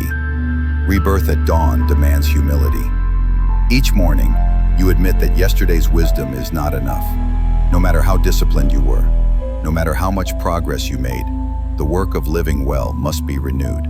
Just as the body requires fresh food each day, the mind requires fresh commitment. This humility prevents complacency. It reminds you that virtue is never finished, only practiced moment by moment. The exercise also cultivates freedom from regret. Many wake already weighed down, carrying mistakes of yesterday into the new day. But rebirth at dawn severs this chain. You tell yourself that self is gone. Today I begin anew. By practicing this nightly, you stop dragging the corpse of yesterday into the morning. You still learn from errors, but you do not let them poison fresh beginnings. The lesson remains, the shame is released. This practice deepens resilience. Life will always bring hardship, but each dawn offers renewal. You may have faltered yesterday, but you rise today with fresh strength. The thought itself builds endurance. You do not collapse under repeated challenges because you treat each morning as a reset. The struggle of yesterday does not define you. The choice of today does. Another benefit is sharpening of presence. When you treat each day as your first, ordinary experiences regain their freshness. The sky, the air, the voices of others all feel new. Habit dulls perception. Rebirth restores it. By practicing nightly commitment to wake as new, you cultivate wonder, the sense that life itself is gift rather than routine. This wonder strengthens gratitude, making even small moments significant. Rebirth at dawn also aligns with mortality. Marcus Aurelius reminded himself daily that death could come at any moment. But he also reminded himself that while life remained, each morning was a chance to live rightly. By linking rebirth to mortality, you recognize both fragility and urgency. You accept that time is limited, yet you refuse to waste the time you still have. Each day becomes a complete life, born in the morning and completed at night. The meditation can be paired with breath. As you prepare for sleep, breathe deeply and repeat silently with each exhale. Tomorrow, I begin again. This rhythm engraves the thought into body and mind. When morning comes, the breath recalls it naturally. The very first inhalation after waking becomes symbolic of birth, a reminder that the day ahead is untainted by the past. The practice also redefines identity. Many cling to fixed stories about themselves. I am weak. I always fail. I am defined by my past. Rebirth at dawn dismantles these illusions. By treating each morning as a chance to live differently, you remind yourself that identity is not fixed but chosen. You are not bound by yesterday's story. You are free to write a new one. This freedom is radical because it releases you from self-imposed prisons. Another dimension is discipline. To rise as new is not indulgence but responsibility. Each dawn is not merely a reset, but an opportunity to recommit to the work of virtue. The Stoics believe that philosophy must be lived, not only studied. Rebirth at dawn is the act of recommitting daily, refusing to let progress stagnate. This discipline accumulates over time, carving steady character from repeated beginnings. The exercise also nurtures courage. Many fear change, preferring the safety of familiar habits. But to treat each day as a new beginning is to embrace change willingly. You step into the unknown, not with dread, but with purpose. Courage grows because you face renewal daily. The unfamiliar becomes natural. You train yourself to meet uncertainty, not as threat, but as opportunity. Rebirth at dawn transforms relationships as well. When you treat each morning as a new life, you also treat others with renewed openness. Past grievances lose their grip. You greet people not with the weight of yesterday's anger, but with fresh patience. This does not erase memory or excuse harm, but it creates space for forgiveness and new beginnings. In this way, rebirth strengthens compassion. Over time, this practice reshapes your entire rhythm of life. Nights become periods of release. Mornings become acts of renewal. Each day feels purposeful, complete in itself, not merely a continuation of endless routines. This perspective dissolves boredom, reduces anxiety, and builds steadiness. You stop drifting and begin living each day as if it were both your first and your last. So tonight, when you close your eyes, release the burdens of the day and plant the seed of renewal. Tell yourself, tomorrow I rise as new, free from yesterday, ready for virtue. Sleep then becomes not an escape but a passage. And when dawn breaks, open your eyes as though for the first time. Let gratitude, humility, and courage guide you into the day, carrying the strength of one reborn, a philosopher beginning again with every sunrise. You've now walked through the full 4-hour journey of Stoic sleep meditation, one practice flowing into the next, each designed to sharpen your mind, cleanse your heart, and prepare you to wake with strength. From the midnight reckoning of self-audit, to negative visualization, to rehearsing exile, detachment, gratitude, and finally rebirth at dawn. You've seen how the Stoics turned even the silence of night into training for virtue. These meditations strip away fear, dissolve resentment, loosen attachment to comfort, and plant seeds of reason deep in the subconscious. By morning, you don't just wake rested, you wake renewed, disciplined, and ready to live with purpose. Now, I'd like to hear from you. Which of these nightly practices spoke to you the most? Was it the fire drill of fate, the cloak of indifference, or perhaps the hourglass meditation? Share your thoughts in the comments. I read everyone, and your reflections add wisdom to this community. And if you found value in this journey, make sure to subscribe to the channel and turn on the bell.